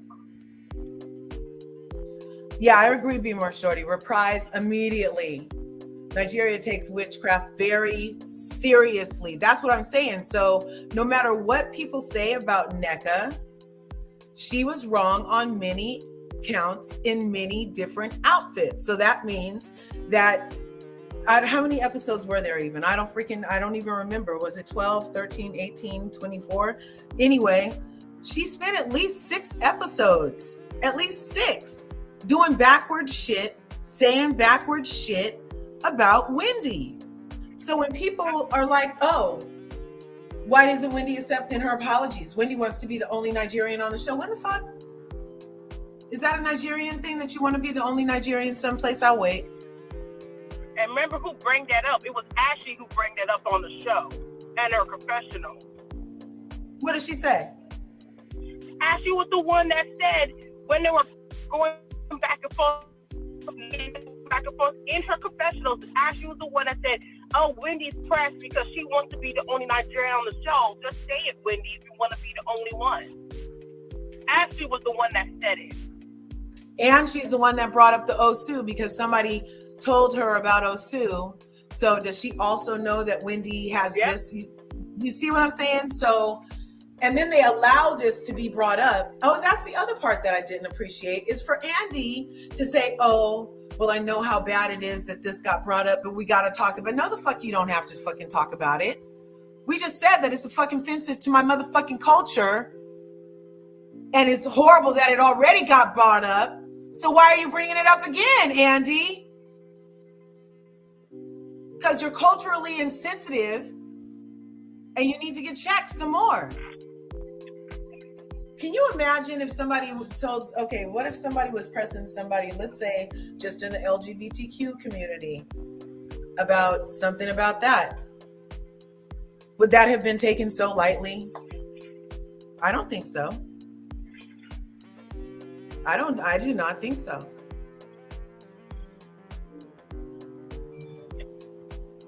It's not okay.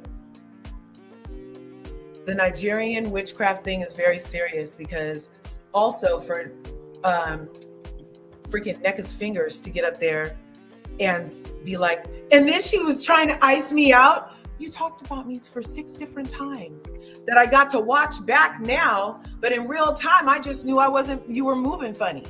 You know what I'm saying? Like, why does it have to be because Wendy knew what her mom did and she really did submit her shame to a shrine? Why were all the women so willing to call Wendy's mother a voodoo witch person and laugh about it at lunch with each other? Why were they so comfortable doing that? Yeah, that's weird. I don't even know what Very religion weird. or if a religion exists in Robin and Juan's thing. I don't even know if a religion exists for even Karen. I don't even know if a religion exists for Mia. I don't know if a religion exists for Mia. I mean, for Ashley's forehead full of lies. Nor do I really know if a religion exists for who used to be the first lady, Gizzelle, because based on what her congregation said, she didn't even bring a church, you guys. She didn't even bring a freaking Bible to church on Sunday when she was sitting in the whole front pew and not let anybody else sit with her. That's what Black Twitter said. That's what the Twitter said. I'll add an allegedly, but that's what the Twitters wrote. I believe Didn't even bring a Bible to the church, didn't talk to the people, didn't interact, was not very nice. And then there's that urban legend about how she was fighting in the parking lot over Jamal's bean.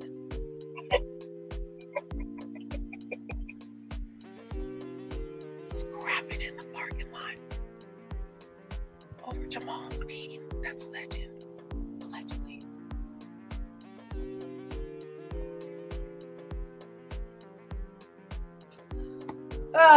Okay. Hi, everybody. Look, people can be taken out of their homes and removed depending on. Yes, that's very true, AAE. The Nigerian doctor who discovered CTE was more offended about being accused of witchcraft than being called the N-word. Yep, exactly. Tyler Perry, 1 season is a whole day. Thank you. That's what I'm saying. Like, at least this had outfits. Okay. So Tyler Perry's shows, 1 season, an entire season, like 20 episodes, 1 outfit, y'all. That's how many times they repeat the same lines in a Tyler Perry thing. What do you mean? What did you say? What do you mean? What did you say? What do you mean? What did you say? Well, what did you hear me say? What do you mean? What did you hear me say? What did you hear me say? They'll do that for like a whole. And I'll still be watching The Oval and Ruthless and all that stuff, you guys. Okay. But a whole freaking day is a series. That's a scripted show. The number of times NECA badmouthed Wendy was at least 6 different outfits. That's it. That means 6 different filming occasions. She spent her camera time talking about Wendy in a negative way. And then sat her long-fingered ass at the reunion and said, oh my gosh, she wouldn't accept my apology. She wouldn't accept my apology.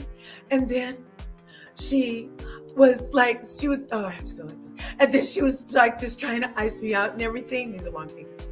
And I don't know why she did that. I mean, I apologized for everything you already said. And she just was so mean to me, and I just don't know why. 6 outfits, bitch. That's why. That's why, NECA. Yes, Sutton's esophagus. That was so stupid. Kern's mole. Yes, I was just attacking it in the way that why was it moving to ask freaking Candace about how did she use the word vermin? That was my main question with the mole. I love Karen's mole. I have more too. I heard Eric Fuller won't be a showrunner anymore. I actually heard Eric got fired also. But he's still going to be on Roni and Miami. So why did they get him off?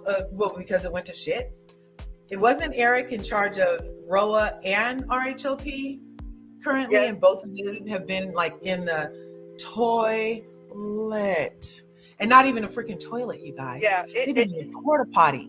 They've been in the fucking porta potty at a freaking carnival in the middle of the freaking summer in 114 degrees. That's what it turned into. And if he's been in charge of that shit, then definitely get him out of here. Yeah, he was the one that he came on. I think he came on Twitter or something to talk about he don't do this, he don't do that. He's not in charge of editing, he's not in charge of casting, he's not in charge of producing. And everybody was like, then what do you do? And both grow up and Potomac is in the pit. That's true. I do too. I think about that movie too. Yeah. Oh my gosh. Yes, I would believe a hitter with the champagne bottle. Why was he asking her the question? Where was his compassion? He could have asked her something like, oh my God, Candace, you were so scared for your life that you picked up a champagne bottle, your little old self. Would you have really used it? But he didn't ask her like that, you guys. He asked her his tone.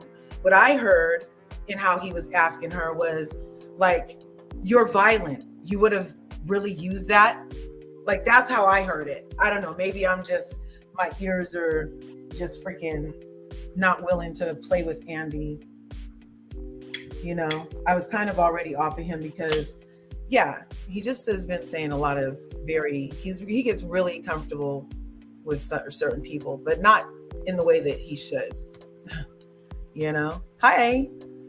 I would have ignored the question. Yeah, like, why doesn't Gizzelle have to answer for more?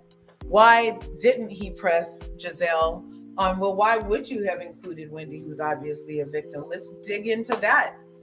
I mean, you saw the tape, obviously. Why aren't you asking your partner's forehead about her thoughts in that forehead when she invited Eyebrows to another event after how it ended last year? Why are you turning to them? And I bet if she would have said something like, because I don't like them, that would have been an okay answer. But when Wendy's answer to Mia earlier that day was because I don't fuck with you, then everybody's like, Is it fair? I don't think so. And I think that when I'm at fucking work, it should be fair. What you do for one, what you do for all at work. That's how I feel about it. And we already went over Faith Stowers' lengthy complaints where she listed the different and various civil codes that employers are beholden to here in California specifically, but I'm pretty sure there's some federal shit in there too that's just copied on the state level. And I'm not sure what's happening over there in Potomac, but I'm pretty sure some OSHA shit has been violated.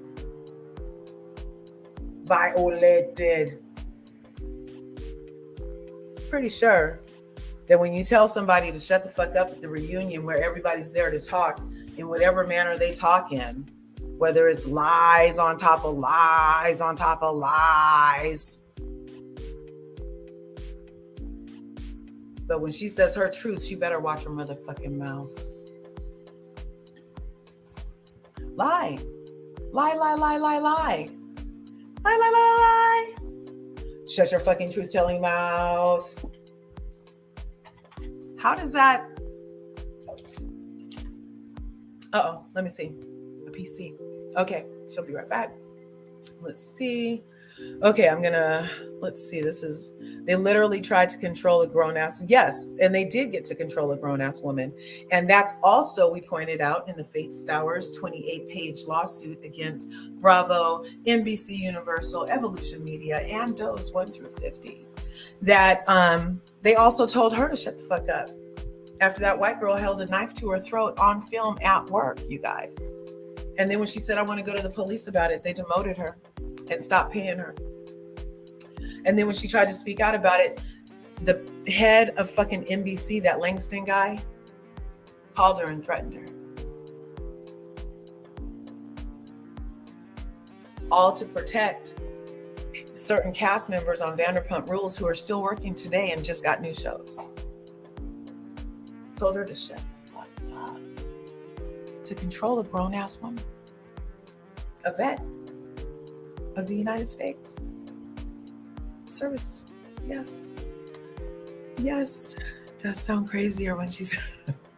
Yes, the reenactment. Look, I'm here for it because that's just like, I make up things that you could ask my husband, my kids. I totally make up conversations for people all the time. I'll be bored and two people will be sitting over there and I'll see them talking and I'll make up a whole freaking thing for them. I got it from when I used to go to UCLA for the creative writing course and everything. And we used to take field trips up to the freaking, there was this little place like above UCLA that was like collegey and it had a coffee shop and we would meet there as a class around the corner and then go in separately like we were just coming for coffee and sit separately in this coffee shop and eavesdrop on conversations and get stories for like, ideas, character building and stuff like that. And then to just part of the assignment sometimes would just be like, come back and make an entire story based off of that little bit of conversation we heard.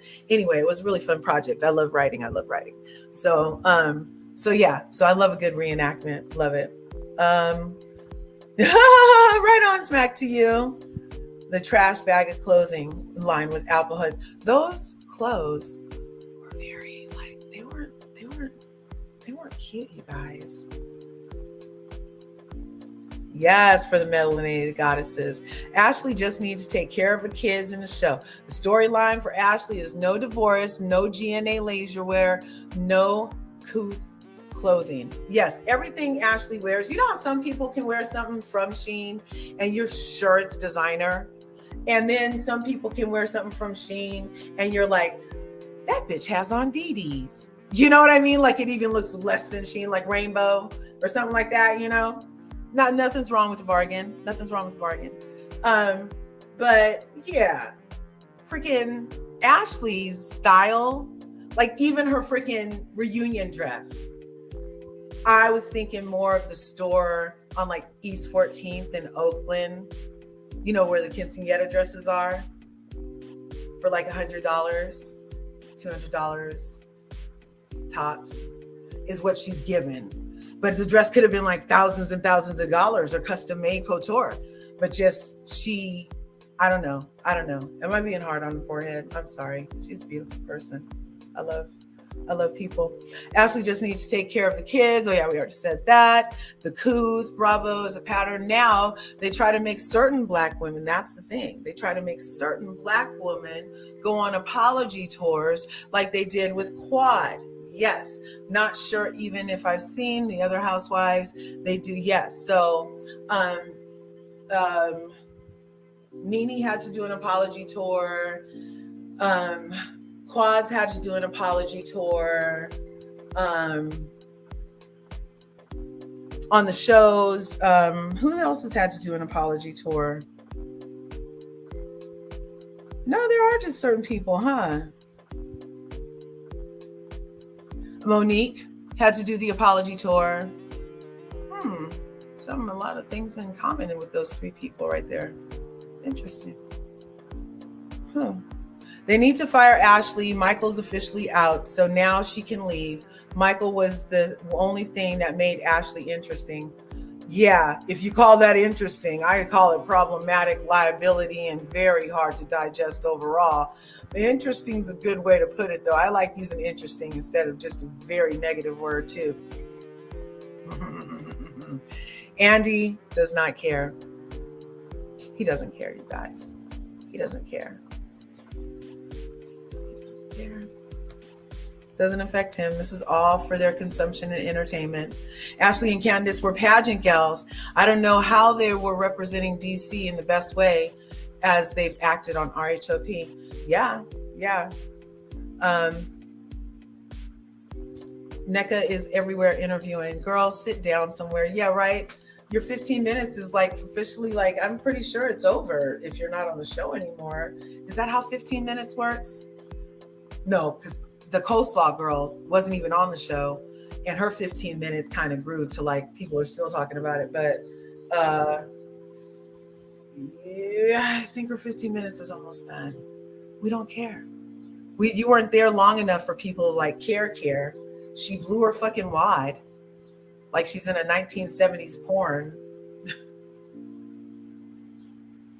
She blew it hecka early, you guys. She blew it hecka early, you guys. Blew her wad. But then people like Monica Garcia, who didn't blow their wad, then they end up fired too. She was saving that good reality Von Teese for season 2, I'm sure. Hi, Dustin. They tried to make Candace submit to them and put her in their place. Yep. And that's why I was so glad they didn't get nothing about the pregnancy. But that's why another reason why I'm like, Andy is on the loser side, because since the reunion has stopped, he commented about the firing of Robin, which is confirmed, and what Candace said when she said she was taking a break. And he said some bullshit like, well, nobody really leaves. We let people say what they want. I feel like he's just salty because Candace is pregnant and they didn't get none of it. None of it. They don't deserve it.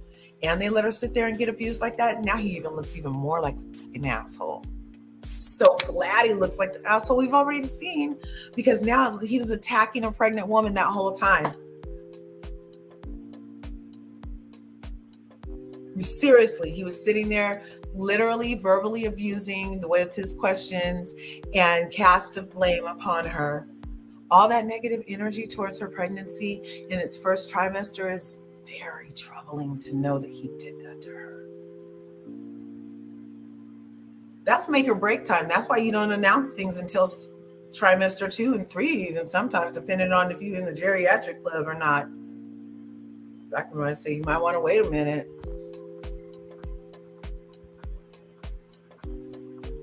All that stress to be pounced on by everybody on that stage. Everybody at Tuberté.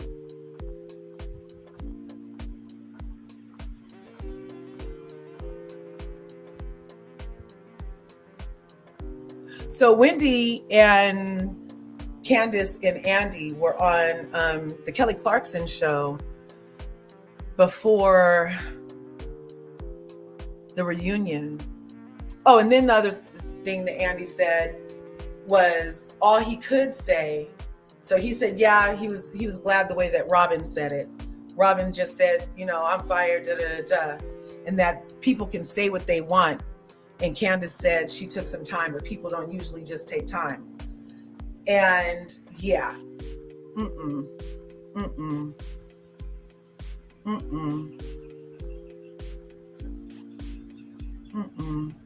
he's too much. Yeah, click the like, engage on that thing. I thought if you guys click that heart and the 100 thing up, I can't see anything on the screen. Can you guys see things? Because when I do it on other people's live, I was thinking the people could see it, but I can't see none. Let's see.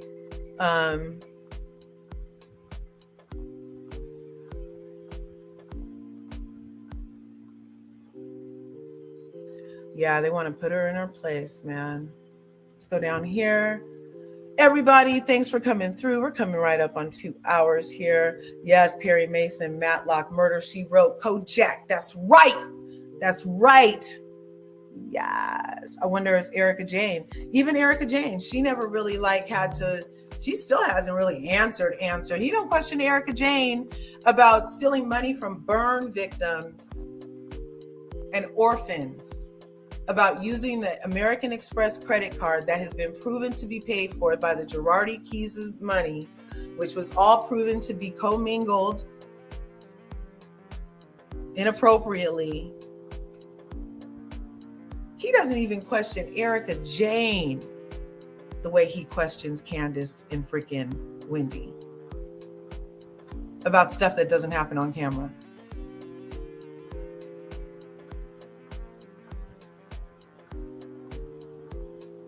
Look, you guys. Okay, they then send the Brits. I'm watching too much Hollywood, right? Oh, right on. Yes. Got to get you that information on the trust. If anybody wants any information on trust or financial stuff or different things, then you guys know that's what I love talking about too. I will definitely check my DM. The reunion was an ish show. Yes, it was It show, yes. None of them deserve first chair. The whole season was lame. I rarely watch daytime TV. YouTube has become my daytime, nighttime, right? Yeah, it's like, yeah.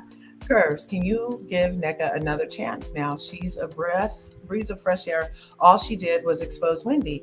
So that's what we were talking about. Like, okay, so a breath of fresh air means that you talk about things that are new, hip, like you're with it. She spent 6 outfits talking trash about Wendy and then was like, why won't you forgive me? Why won't you forgive me? Why won't you forgive me? Oh my God, you're trying to ice me out. Really? A breath of fresh air? That's why Mia got the first chair. Because people think bullshit is a breath of fresh air. That is not the way you come in, Nigerian sister. The way you come in, Nigerian sister, is, you know what? If the call with Lebe didn't work, then maybe you personally reach out and say, you know, I asked my husband's whoever, Lebe, to reach out to you on my behalf, but you don't know me like that. I was thinking about trying to come on the show. We met that time at that thing for 3 minutes and we were in the same room. And so we know each other from there, remember? And remember my husband and your husband were friends on Facebook, remember? Yeah. Well, I was wondering if you wouldn't mind introducing me on the show, because I'd really think it'd be great to have 2 Nigerians on the show, and we could really come and tag team these hoes and really get the best of them and stick together and show them what Nigerian solidarity really looks like. And I'm really super excited. You were the first, and I'm just so honored to even meet you. And do you think that you might, extend me the courtesy as a Nigerian sister to, do me a solid and introduce me on the show? I won't feel bad if you say no. It's a big ask. You don't know me from Adam. You have 0 idea who I am as a human. You don't know how many knives I have sharpened in my purse to stab you in the back with. But if you could do me a solid,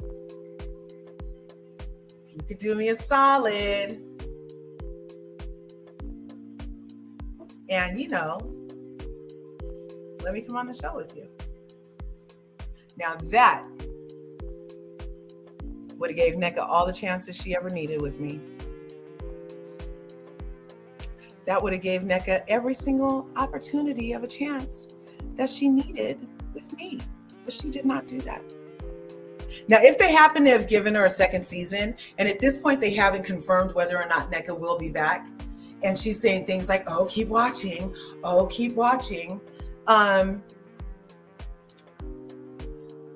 But I was willing to tolerate her for a second season to see if she could really just start with I'm really sorry that we got off on the wrong foot, all to my doing last season, Wendy. But now that we're over that, and I want to apologize to you for calling your mom a witch, and see if we can move on. Like something like that, I'd be able to respect from NECA too. But she's not going to do that. She's going to play the victim. She's going to try to spin things like I didn't just see what I fucking saw. Why did you sit down with Robin instead of Wendy, NECA?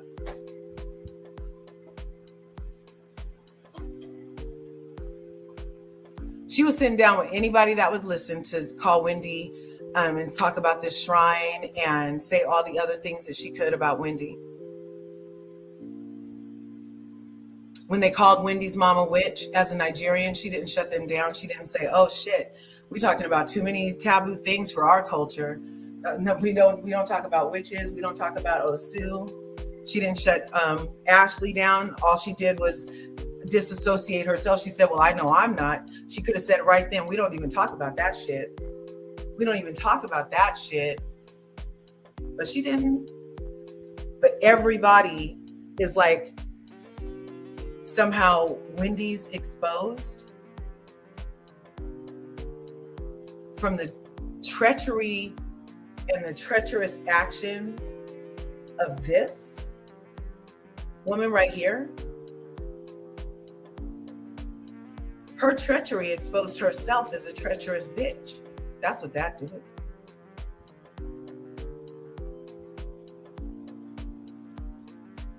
It exposed that Wendy has zero tolerance for you coming after her family, like she told freaking Gizelle's hoe ass. The reason Gizzelle is mad at her to this day,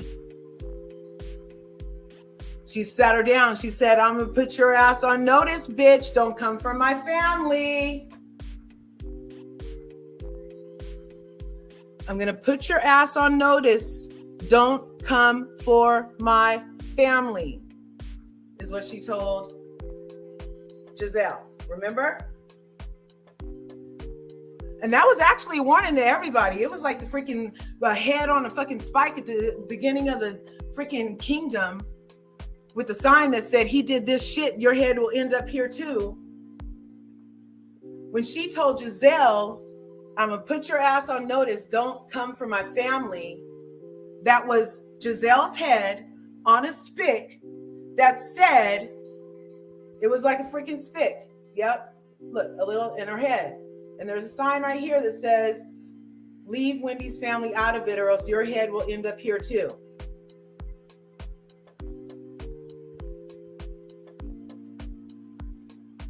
That's what that was. And then this bitch, Long Fingers, Wisconsin, is gonna come on God's television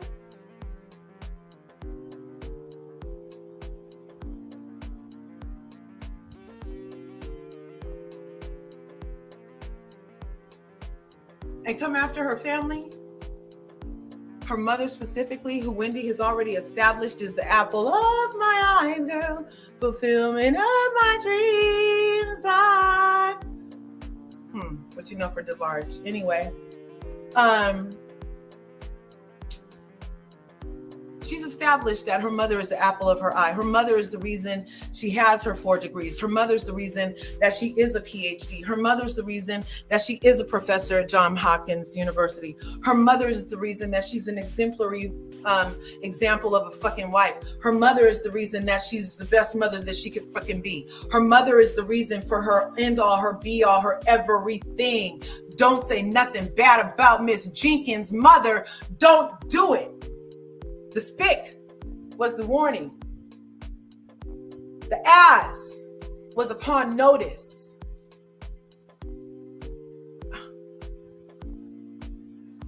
So now, that nigga's head is on the spick.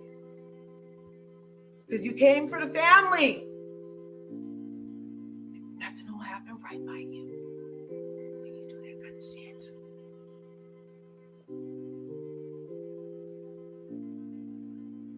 She brought it on herself.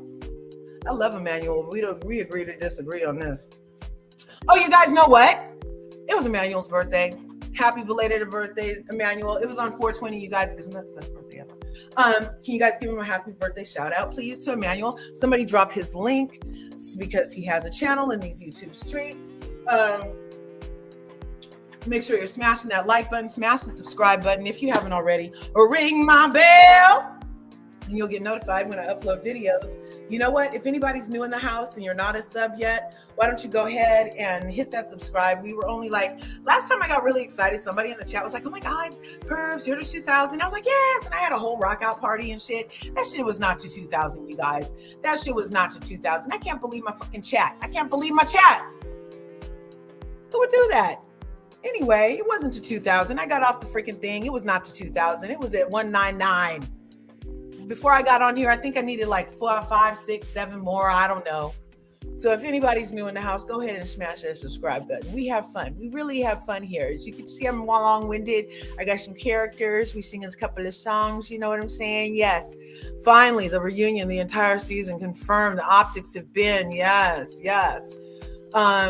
Well, at least Wendy hasn't boasted about her 4 degrees this season. You know what? And I don't even care if she fucking did. We loved when Monique boasted about her 4 houses and are still like, oh my God, that was such a read she gave to Gizzelle. That's why Gizzelle was mad at her ever since that day that she said, I have 4 houses.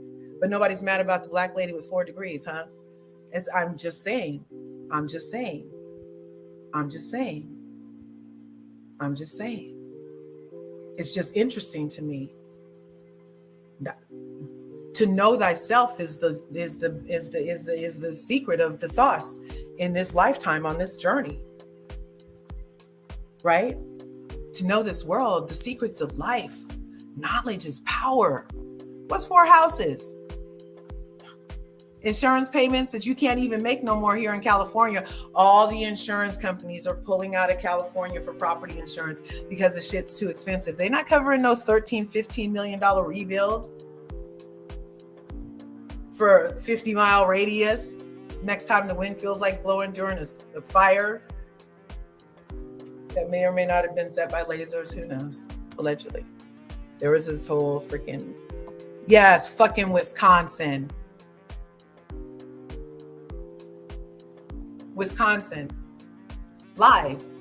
Why leave out Wisconsin? Oh, that's not a Valley Girl accident. Oh, that's a Wisconsin.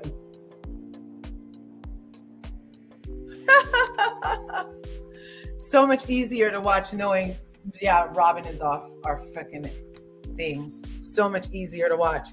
Karen is a figurehead. And that's interesting to me that Karen is a figurehead. Look, it's like,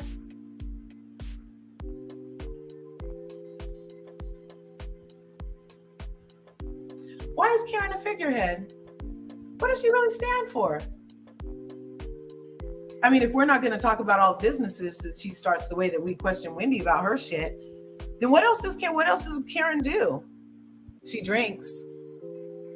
She like that elbow exercise she be drinking. And everybody loves a drunk Karen. We love a drunk Karen, but we do not like a drunk driving Karen. Karen might need a break, you guys. I don't know. I don't know how many they let you have on Bravo before they're done. So far, Shannon, is this Shannon's first or second time she crashed into a house and broke her arm? Over there on the OC. Is it her first or second time? And she's not off the show. So, but this is Karen's, I think, second time since she's been on the show that she had a little DUI incident. You agree with my winners? Yay! Thank you. Yeah, I'm crazy. I'm crazy. I've been thinking some other stuff. Yes, let's see. Portia's not legally married. That's what they were talking. That's what Allie was saying. Where the ceremony's not legitimate. Well, I don't know. Like, so for the one for Ken, when she got married to Mark,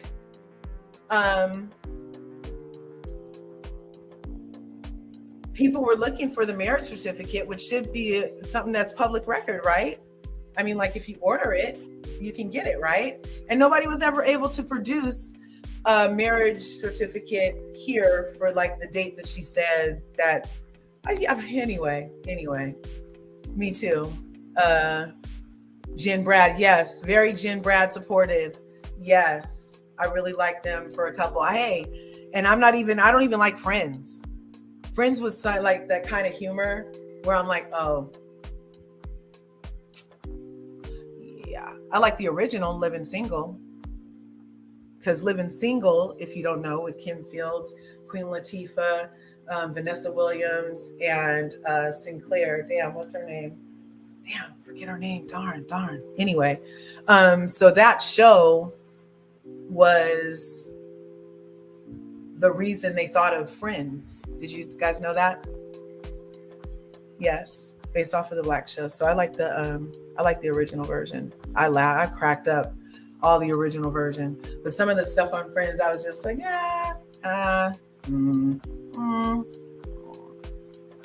But I did like that girl who used to sing about "Hello Kitty Cat." Yeah, the one who was in Lori and Dory later. Yeah, I like that kind of weird. They need to change the name from the Real to the Real Housewives, right? Like they need to change the name to Hoes to Housewives, so it includes everybody. Yes, include everybody. Yes, that's what they're saying, because Andy is biased. That's what we're saying. Hate to say it, but it seems like housewife shows are all dying out. You know what? It feels like their cycle is. You're right. Like, do you guys remember when Yolanda Hadid on Real Housewives of Beverly Hills was divorcing that David Foster guy? And she had said one of those episodes where she was like, when life gives you lemons, put 9 in a bowl and put them on the counter or some shit. Remember that season? She said something that was like, she figured out that relationships have about a 15-year life, and people that can make it past 15 years in relationships have either evolved together and are going the same place. And that's why they're able to make it, because it's, in her estimation, like every 15 years, your person is different. We were talking the other day about how every 7 years your body completely regenerates and everything. So you really can be a whole new person if you wanted to. And so maybe with all of these shows being around their 15th season, maybe just the life expectancy of our interest in these relationships has gone.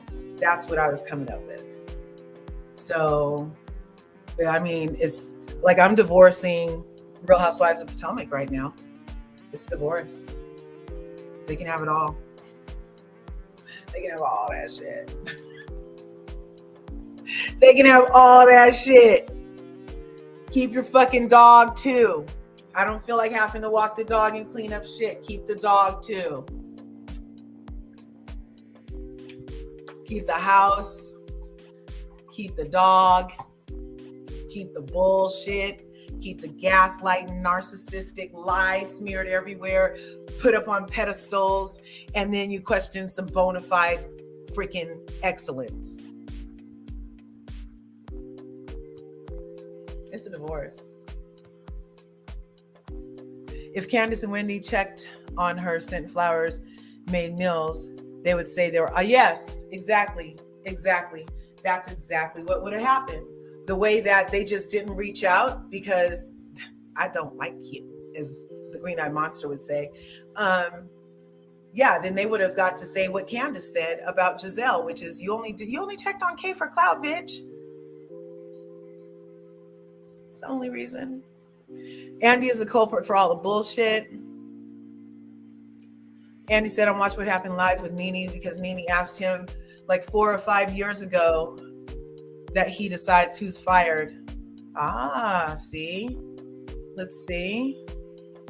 I don't like Tyler Perry shows for that reason alone, right? It's just too long. But they cut down on a lot of expenses filming everything in a day. Because Karen lies all the time, and I hope Eric is gone for real, because made sure Gizzelle and Robin gave no accountability for their behavior since the beginning of RHOP. Yeah, we can hope. I mean, I still won't watch. It's a divorce. It's a divorce. Divorce. She will never eat off me again. Ashley will never eat off me again. My view is $1 to their pocket, thereby enabling them to eat.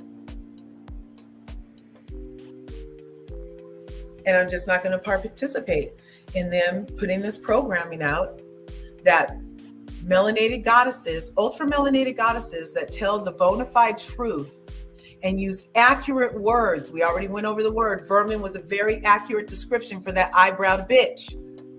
Very accurate description. It was a factual, actual description. She tells the truth all the time. She hasn't ever been a liar. Somebody name me one lie that Candace Dillard Bassett has told since she came on the scene in season 3. One lie.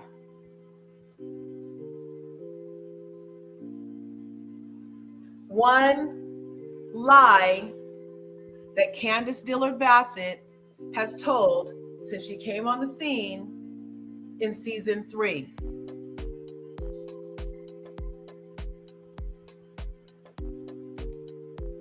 While your brain's really doing that thing that Robin did to try to make a tear come out, if you haven't already just said there have been no lies, if you're really still there thinking about it, trying to chart yourself, I'll give you something easier for your brain.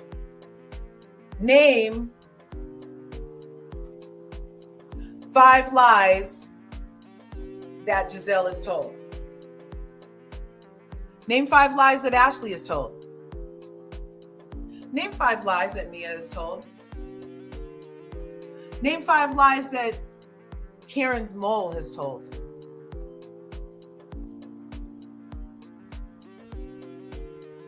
Lots of them, huh? So when Andy took his lily ass over to the airwaves and was like, people can say what they want to, but nobody really leaves. Implying that Candace is lying, I'm calling lies on Andy, because when has Candace lied, you guys? Why would she start now that she's off the show? When has Candace lied?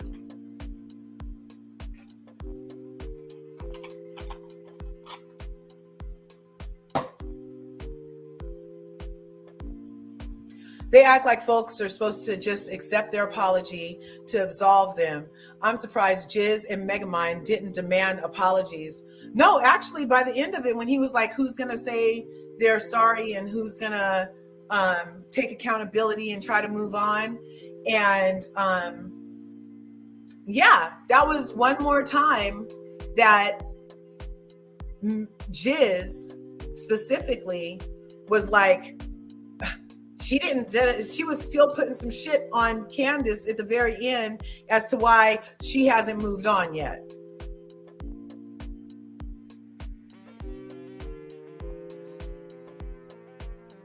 Yeah, he didn't want to, he chose not to.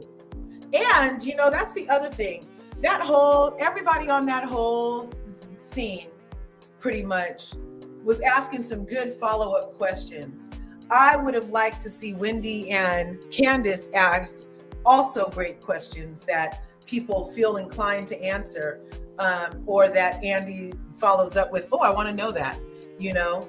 I feel like they did not. But that could have been because I feel like Wendy might have been told to shut the fuck up at this reunion too, you know?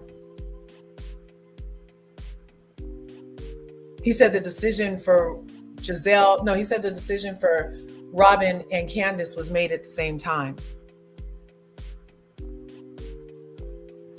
So even if it was made at the same time, did she beat you to it? So maybe in their mind, they were like, oh yeah, we're going to let Candace go. She did not lick Gizelle's ass enough. I mean, did anybody smell dookie on her breath? No? Okay, yeah, then she's fucking out of here. And Robin, the people have spoken, you know, and Juan wasn't there again this season. Yeah, she's out of here too. So even if they had that conversation, I still believe that Candace left and had already told people that she was leaving. So, and told them to drop it that day after the fucking reunion. That's what I believe. That's what I believe. So even if they were like, the decision was made at the same time. And then, Robin was all, oh yeah, I decided to respect the network. Since fucking when? You didn't even share your life according to the contract that you signed, bitch. But now you want to respect some bullshit on your way out? So fucking backwards. Of course you do. Of course you fucking do. That's why you're out of here. You're stupid. It's just stupid. Then Ashley's no class ass. Oh, I won't have everybody put that on me that I was the person doing it. I won't put the onus on me, bitch, because you don't own anything. You take zero accountability. Now, we did used to like Ashley. There was once upon a time that we used to like Robin too. But these things that they've turned into for a check is sad. But I'm not sad because I don't care. You know, you are so right. Made Andy look more like an asshole for bullying a pregnant woman. That's what we're saying, right?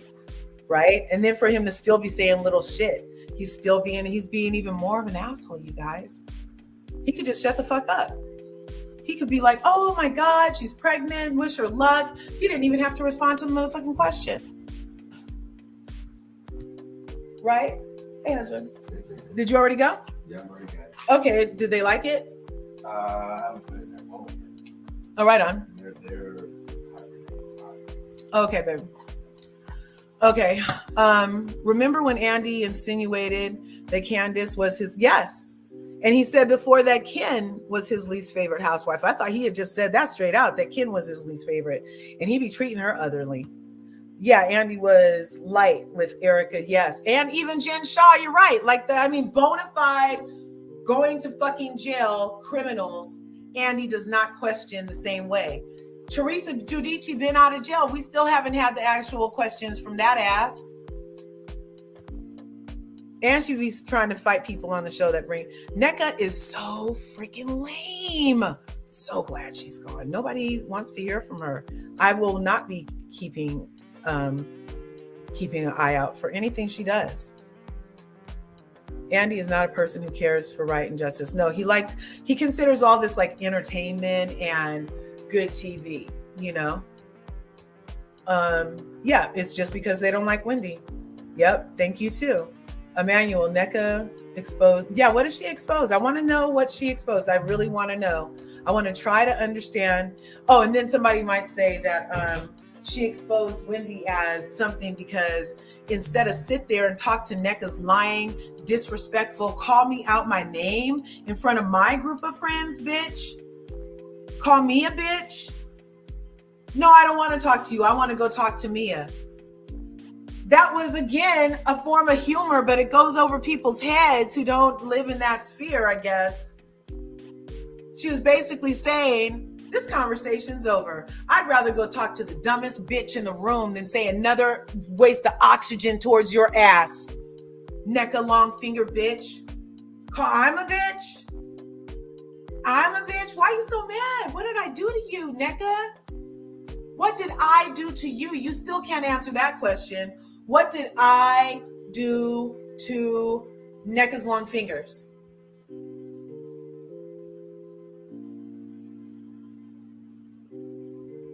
Not a motherfucking thing. So I too would love to know what was exposed about Wendy that needed to be exposed. Her mom prays in a shrine. So fucking what?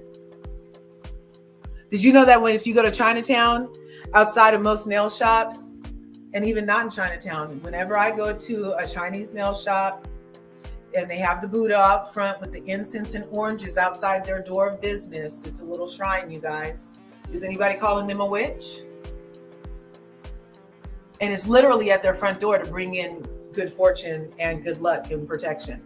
Is anybody calling that a witch?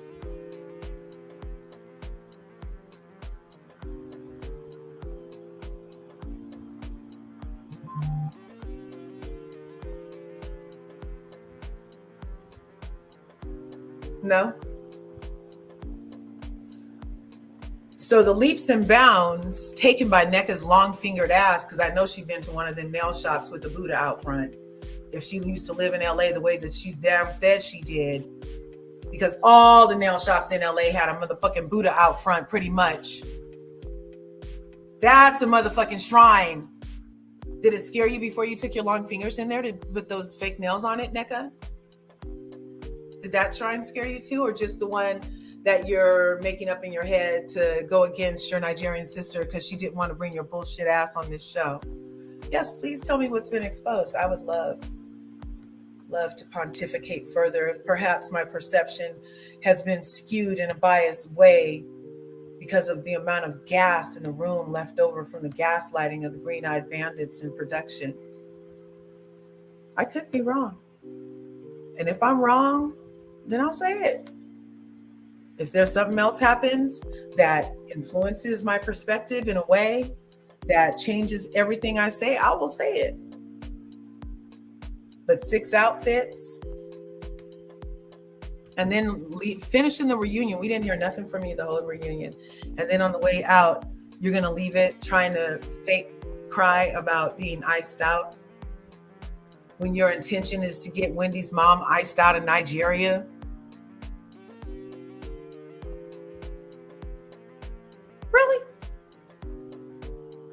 her Nigerian mom. She changed the story regarding, yep, 8 times, and said, as soon as she left the conversation with Candace talking about how he made her feel, made her go in the room, left that, the next time she's on film, she's in a room saying, yeah, Chris was in there grabbing butts.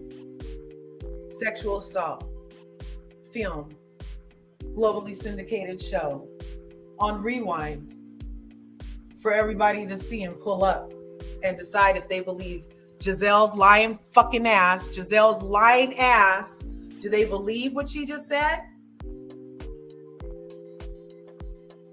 Because she already set it up for you to not question her as a victim, a woman in this case. Don't question me because you can't tell me I didn't feel uncomfortable. And I was just so she set it up great. So even when she did finally come with the truth, the implication is clear and loud. And she still has not gone back and apologized or take back that she said Chris was grabbing asses on TV.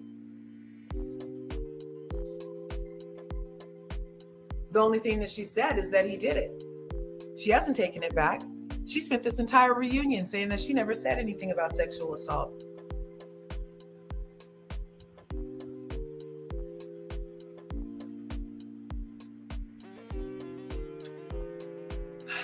You guys. NECA used Wendy's name and it backfired. She's stupid. Robin is such a liar. Yeah, that was Mr. Curves in the back. I love him. Many people pray at temples, shrines, altars. And so fucking what? That's what I'm saying. Andy's too free and loose willy with these black people, with these highly melanated people. You know why? Because he's not asking other people about their most significant cultural beliefs. They don't even, they asked the New York ladies who they voted for one time, and everybody pled the fifth except for the Democrats. Everybody else had voted for Trump and was at Mar-a-Lago. So it's no freaking shock that, remember that Siggy Flicker lady from New Jersey? Remember her? And she was so offended somebody said the word Hitler around her. She's like, that's anti-Semitism. Remember? Did you know her son or her stepson or somebody, I don't know, somebody in her family was at the January 6th thing and just got arrested? You know why they got arrested? Because Siggy Flicker, who used to be on Bravo, had reposted his pictures from the thing and was like, go Patriot, they're trying to steal the election. You guys, that just happened this week. Well, what's today? Today is Monday, so it happened last week.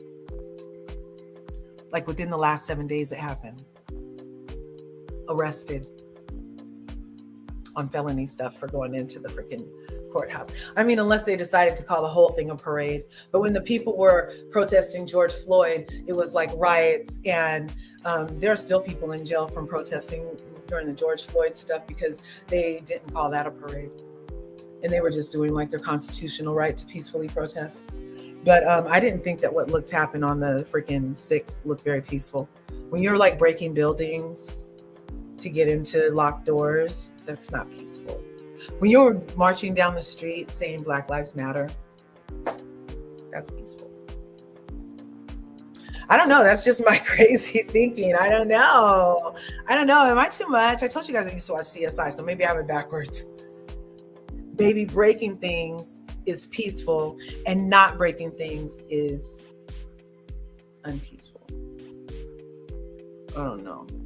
Anyway, let's see. Did you guys say happy birthday to Emmanuel? Gizzelle is demonic. Yeah, she learned nothing sitting up in church all those years.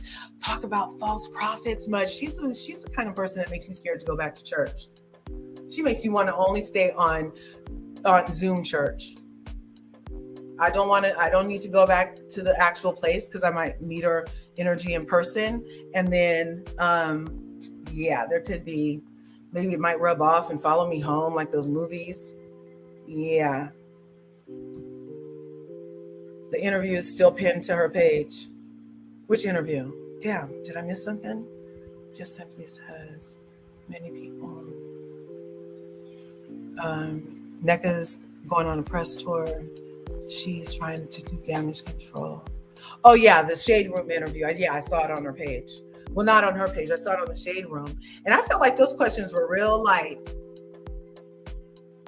That good lady obviously liked NECA a whole lot, the way I like Dr. Heavenly. Yeah, the interview, it was just okay. 6 Karen, 7 Charisse, liars, tied for winner of liars. Gizzard's forehead, Roberto, Mia, B. Lion, Andy, fakeness, Cohen, and productions. Yes, liars. Yes, all losers. The lies of Potomac. They could have a show called As the Lies Turn. Ooh, honest. Hi. Yeah, hopefully you enjoy your birthday. Also, a white man that knows NECA basically confirmed she was fired. The news reporter said allegedly NECA was fired. Then the guy says he's upset she's not returning next season. Yeah, Zoom church. Yep. False prophets, man. You're not even supposed to be hanging out with freaking false prophets, you know? And it's hard to tell these days. Shit. Go to church and end up pregnant by the deacon. Go to church and end up pregnant by the deacon. Or shot by the choir boy, shot by the pastor's son because he was having an affair with the freaking music director's wife. Did you guys see that one just happened within a month? Freaking crazy stuff is happening in church. Yes, happy birthday. Okay, you guys, this is the wrap up. This is my divorce decree wrap up from Real Housewives of Potomac. Thank you so much, Real Housewives of Potomac, for all the entertainment that you gave right before you triggered the hell out of me. The emotional scars that I've had to endure and without therapy will be costly, I'm sure, to write. However, it was fun while it lasted. I think that in the future, we might, as viewers, I don't know who we get to do this stuff, but we might need like a relief fund for viewers who have been bona fide triggered by seeing the vast difference in treatment of certain, not only franchises, but franchise participants within franchises.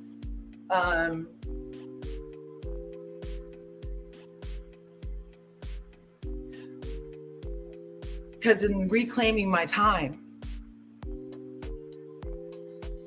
I realized that, you know, like, this is like nothing to play with. Like, it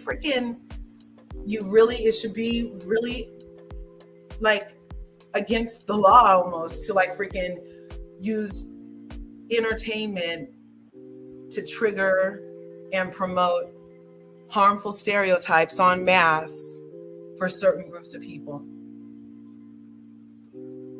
With actions, deeds, with what you allow to go on your show, with how you cut things, how you edit it, how you promote it. I feel like you should have to take not only more consideration and care with viewers, but with the participants also, telling people to shut up to get abused so that other people can look great, and so that you can make fake alternative facts and lies somehow more digestible as entertainment on reality. It says a lot, you guys. I hope you guys are really like minding your fucking minds right now. I hope you're really minding your fucking minds with what they're trying to fucking put in here. Mind that shit. They're basically telling you to only believe liars. If you lie, you get rewarded. You get first chair if you lie. You end up Andy's favorite pet if you lie. You don't ever have to take accountability for setting up fights at work if you lie. You can blame the victims all the time. You can hold people's words against them when they're telling you fucking facts and truth. You'll get rewarded for holding back and telling us bullshit. You really get, I don't know if she's going to get rewarded or not. Destroy a black family. You get first chair. You get first chair. Destroy a black family. Your baby, you don't know who your baby daddy is, black bitch.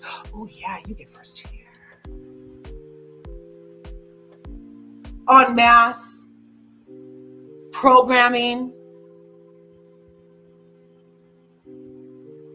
People who don't look like us, that this is what to expect. And people that do look like us, this is what to expect. That doesn't fucking set anybody off in here.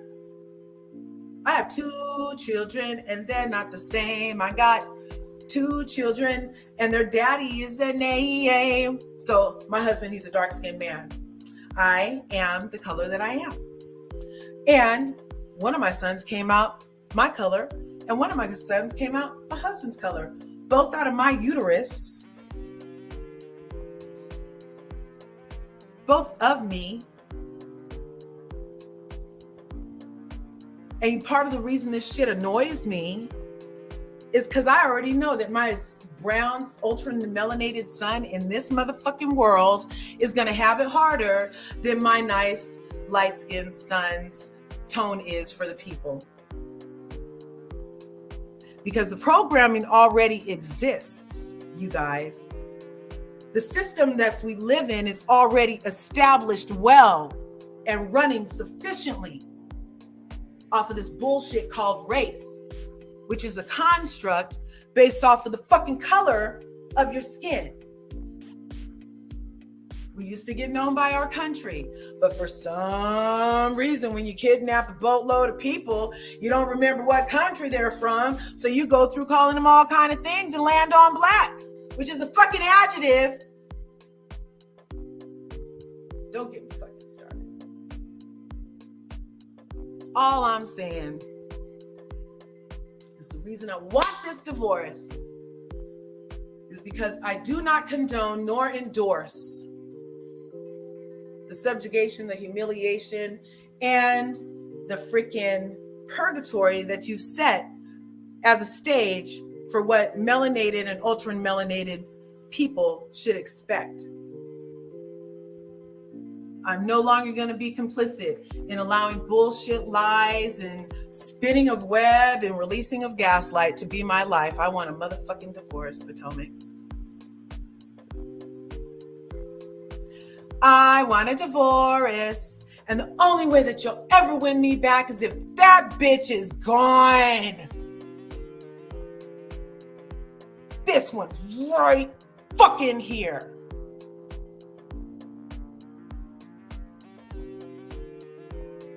Because you already got rid of her other problem. Because she needs to be gone too. But if you get rid of her, we'll just consider it a temporary separation. But if this bitch right here, this one, this bitch, I mean, the way everybody talks about words and stuff, the way she was jaw-jacking at the reunion, this bitch right here better be ready for a good tussle if she coming back to the screen. Because she was using lots of jabby words.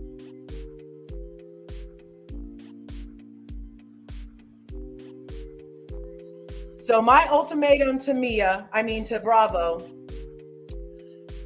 I'm basically saying, I'm going to divorce you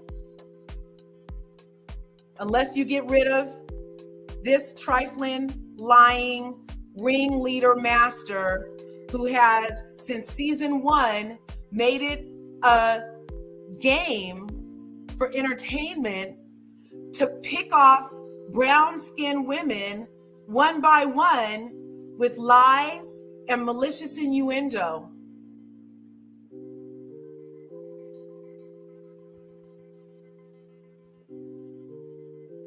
culminating with this season of finally admitting that she used the wrong word.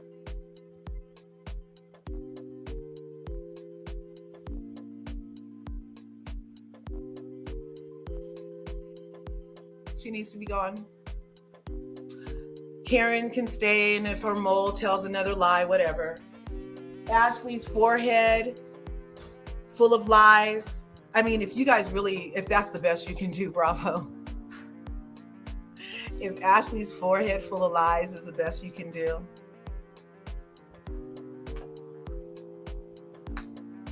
Really? Really? She brought that eyebrow bitch to your guys' production set twice. Liability much?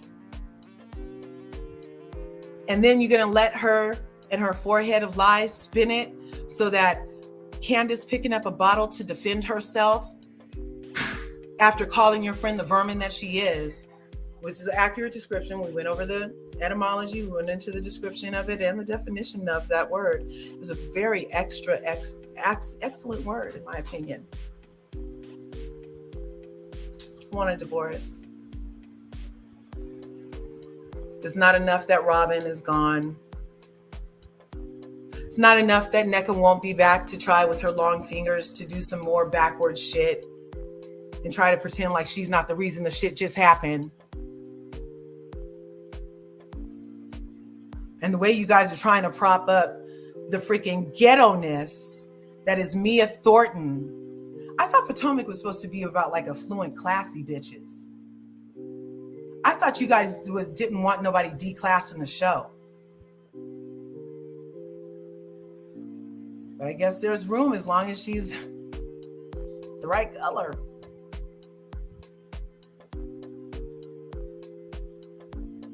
But Gizzelle would definitely have to go in order for me to rescind my divorce request to the courts.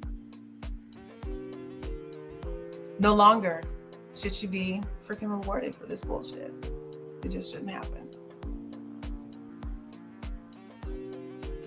And my eyeballs won't bleed watching the next person she tears down. If Wendy comes back, Wendy's, it's already written. It's already written.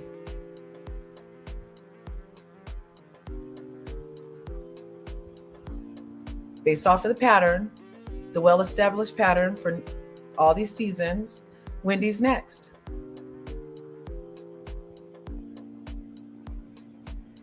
Unless somebody else does something that makes them jump to the front of the line when they're trying to ice people out. They've had literal conversations on this show, open conversations about the need to ice out Candace because she uses words.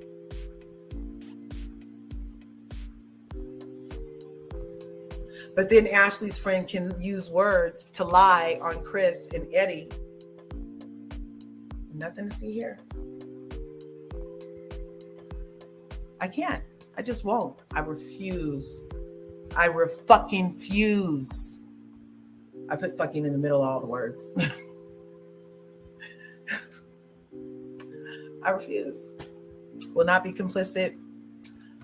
Sign my divorce papers. How did Winter Song go? Sign my divorce paper. I don't know. I don't remember the words for it.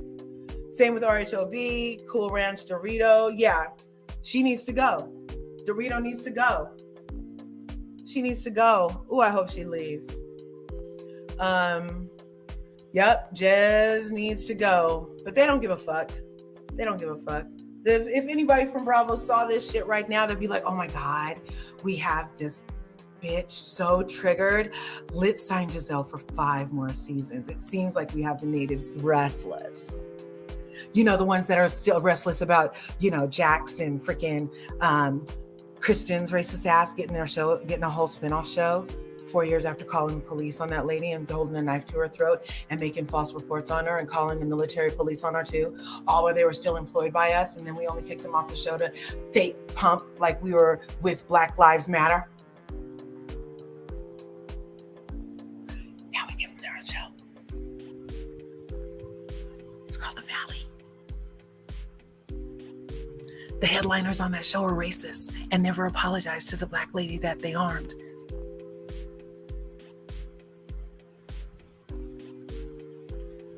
Allegedly. Fuck them. Yep. Oh, in New Jersey. Want to go there? Want to go there? We can go there real quick. So with all the integrating in all the states, all the diversity hires everywhere, everybody gets a nice, diverse mix of people groups in other places. Everybody. But not New Jersey. I got some black friends that live in New Jersey. They've been wives before. Some are wives now. So I'm pretty sure that New Jersey has some black housewives that are famous. Remy Ma much? Yeah. But they don't seem to have they don't even have black friends at their get-togethers, you guys. They had this black guy on there who was the husband of that white lady who was on there that one season. They don't have no Latinas in New Jersey, really? They don't have no Chinese ladies in New Jersey? No Asians? No Hispanics? No melanated people? You don't have any Indians over there? I don't know. I'm not from New Jersey. I don't know. I don't know how you guys feel about not getting fucking Zenit on a show that's been on for 13 motherfucking seasons. That's why I don't watch that shit. Why would I watch someplace where I wouldn't be welcome? Why would I watch someplace that I wouldn't be welcome?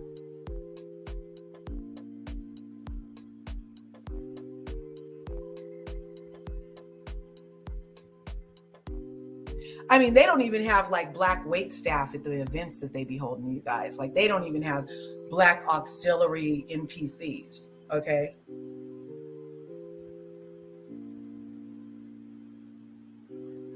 But Teresa. Oh, and there's been dysfunction over there in New Jersey forever. And has Andy ever sat down at the beginning of one of those and said, basically, that you guys better find a way to get along or else? Or has he ever ended it with that whole we didn't move forward thing or anything? With that little threatening tone about, have they ever told anybody on New Jersey to shut the fuck up and take it? And not have so much vitriol and don't use words that are the truth? Have they ever said to anything in the ladies in New Jersey when they like stupid tweets and repost shit? I don't know. I would wait, but I'm pretty sure the answer is no. Pretty sure. Yeah, it could have been way better a long time ago. At this point, it's just like horrible labor pains. Horrible labor pains. The midwife's so tired, she about to throw the baby out with the bathwater, you guys. She don't know. Labor's been going on a long fucking time. Very painful labor to be involved in. Watching this show. Looking forward to seeing Teresa and Louie. Nope.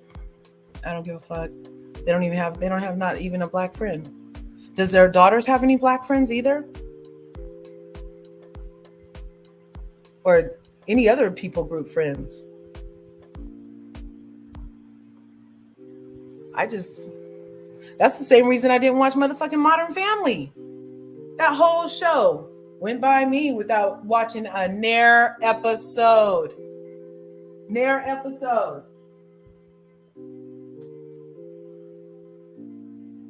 Because just from the commercials, it had me check it out. And all the families, they didn't have no people group families that had me represented as a modern family for the whole world to see as a form of, oh, this is how people family modernly. Why would I watch something where I'm not even fucking included? Why would I watch? I don't. I can't. I don't care if she got out of jail, made a baby in jail, learned how to do yoga in jail. I don't care. That was the only time she hung out with black people. I'm probably sure, unfortunately, was in the jail system because we're most black people. So the jail is built for black people. That's what I'm saying. That's what I'm fucking saying. Okay. They look for reasons to put people under jails in certain situations. And then all of a sudden, other people get arrested for DUIs, cough, Paris Hilton. And all of a sudden, the jail is too full that day. And you can just go home. Lindsay Lohan, just go home. Yeah, whatever. Yep, I can't do it. Only brown people you see. Yeah. And it's not even a good tan. It's still very orange looking. And then when they are brown, it's like borderline offensive. Because it's almost like you freaking just did a whole body black thing, right? Like, you shouldn't have on so much tanner that it's borderline offensive, that you look like Luann doing black body. Because she had on a lot of tanner that day, you guys. And she had on that big ass afro wig and all that tanner. That was offensive. Dolores, they called her Black Dolores for a reason. Offensive. That's a lot of tanning. Nope, Andy has never said that with New Jersey. That's what we're saying. But he has told him to shut the fuck up once. But he didn't even care when Teresa pushed him. But, let Nene do anything. Teresa's a felon. Yeah. A felon. I allege that Bravo has a thing, like they have a kink for felons, for racists, for people who receive stolen money and have an entire persona built off of it, for just, criminals, like, and the more leaning that way, the better. Like, they just love it. They just love it. Oh, love it. It's an alleged theory, just based off of them hating the truth and bona fide truth. Yeah. Rewarding all these fucking lies all the time. I got tired of Modern Family. Yeah. No black people on there. Nope. I'm in here making homemade crinkle fry. Ooh, being greedy, eating those from the air fryer. That sounds good. That's why I couldn't get into Vanderpump or Friends. Okay, for some reason, I did get into Vanderpump Rules now. Maybe it was the 90210 in me. I don't know. And then Faith did come on around season 5 and give me hope. Yeah. Mm-hmm. No. Not watching. Want a divorce. Okay, you guys, thanks for tuning in to LRGA Curves. I hope you enjoyed this wrap up of Real Housewives of Potomac with our winners and our losers of the season overall, and the divorce decree thereby who to forthwith is enacted, unless like I said, the jizz monster is off my screen. No more jizz from jizz. Thank you guys for coming through. Smash that like button, smash the subscribe link because I like smashing, and ring my bell so you can get notified when I upload a video. You guys, I'll be going live later and again this week sometime. And maybe I'm to 2,000 now. Like I said, if you're new here, hope you subscribed. Help me get to 2,000. Really thankful for my Curvies. And thanks for my excellent mods. I love you. Thank you for being here, you guys. And remember, there's enough to go around, you guys. There's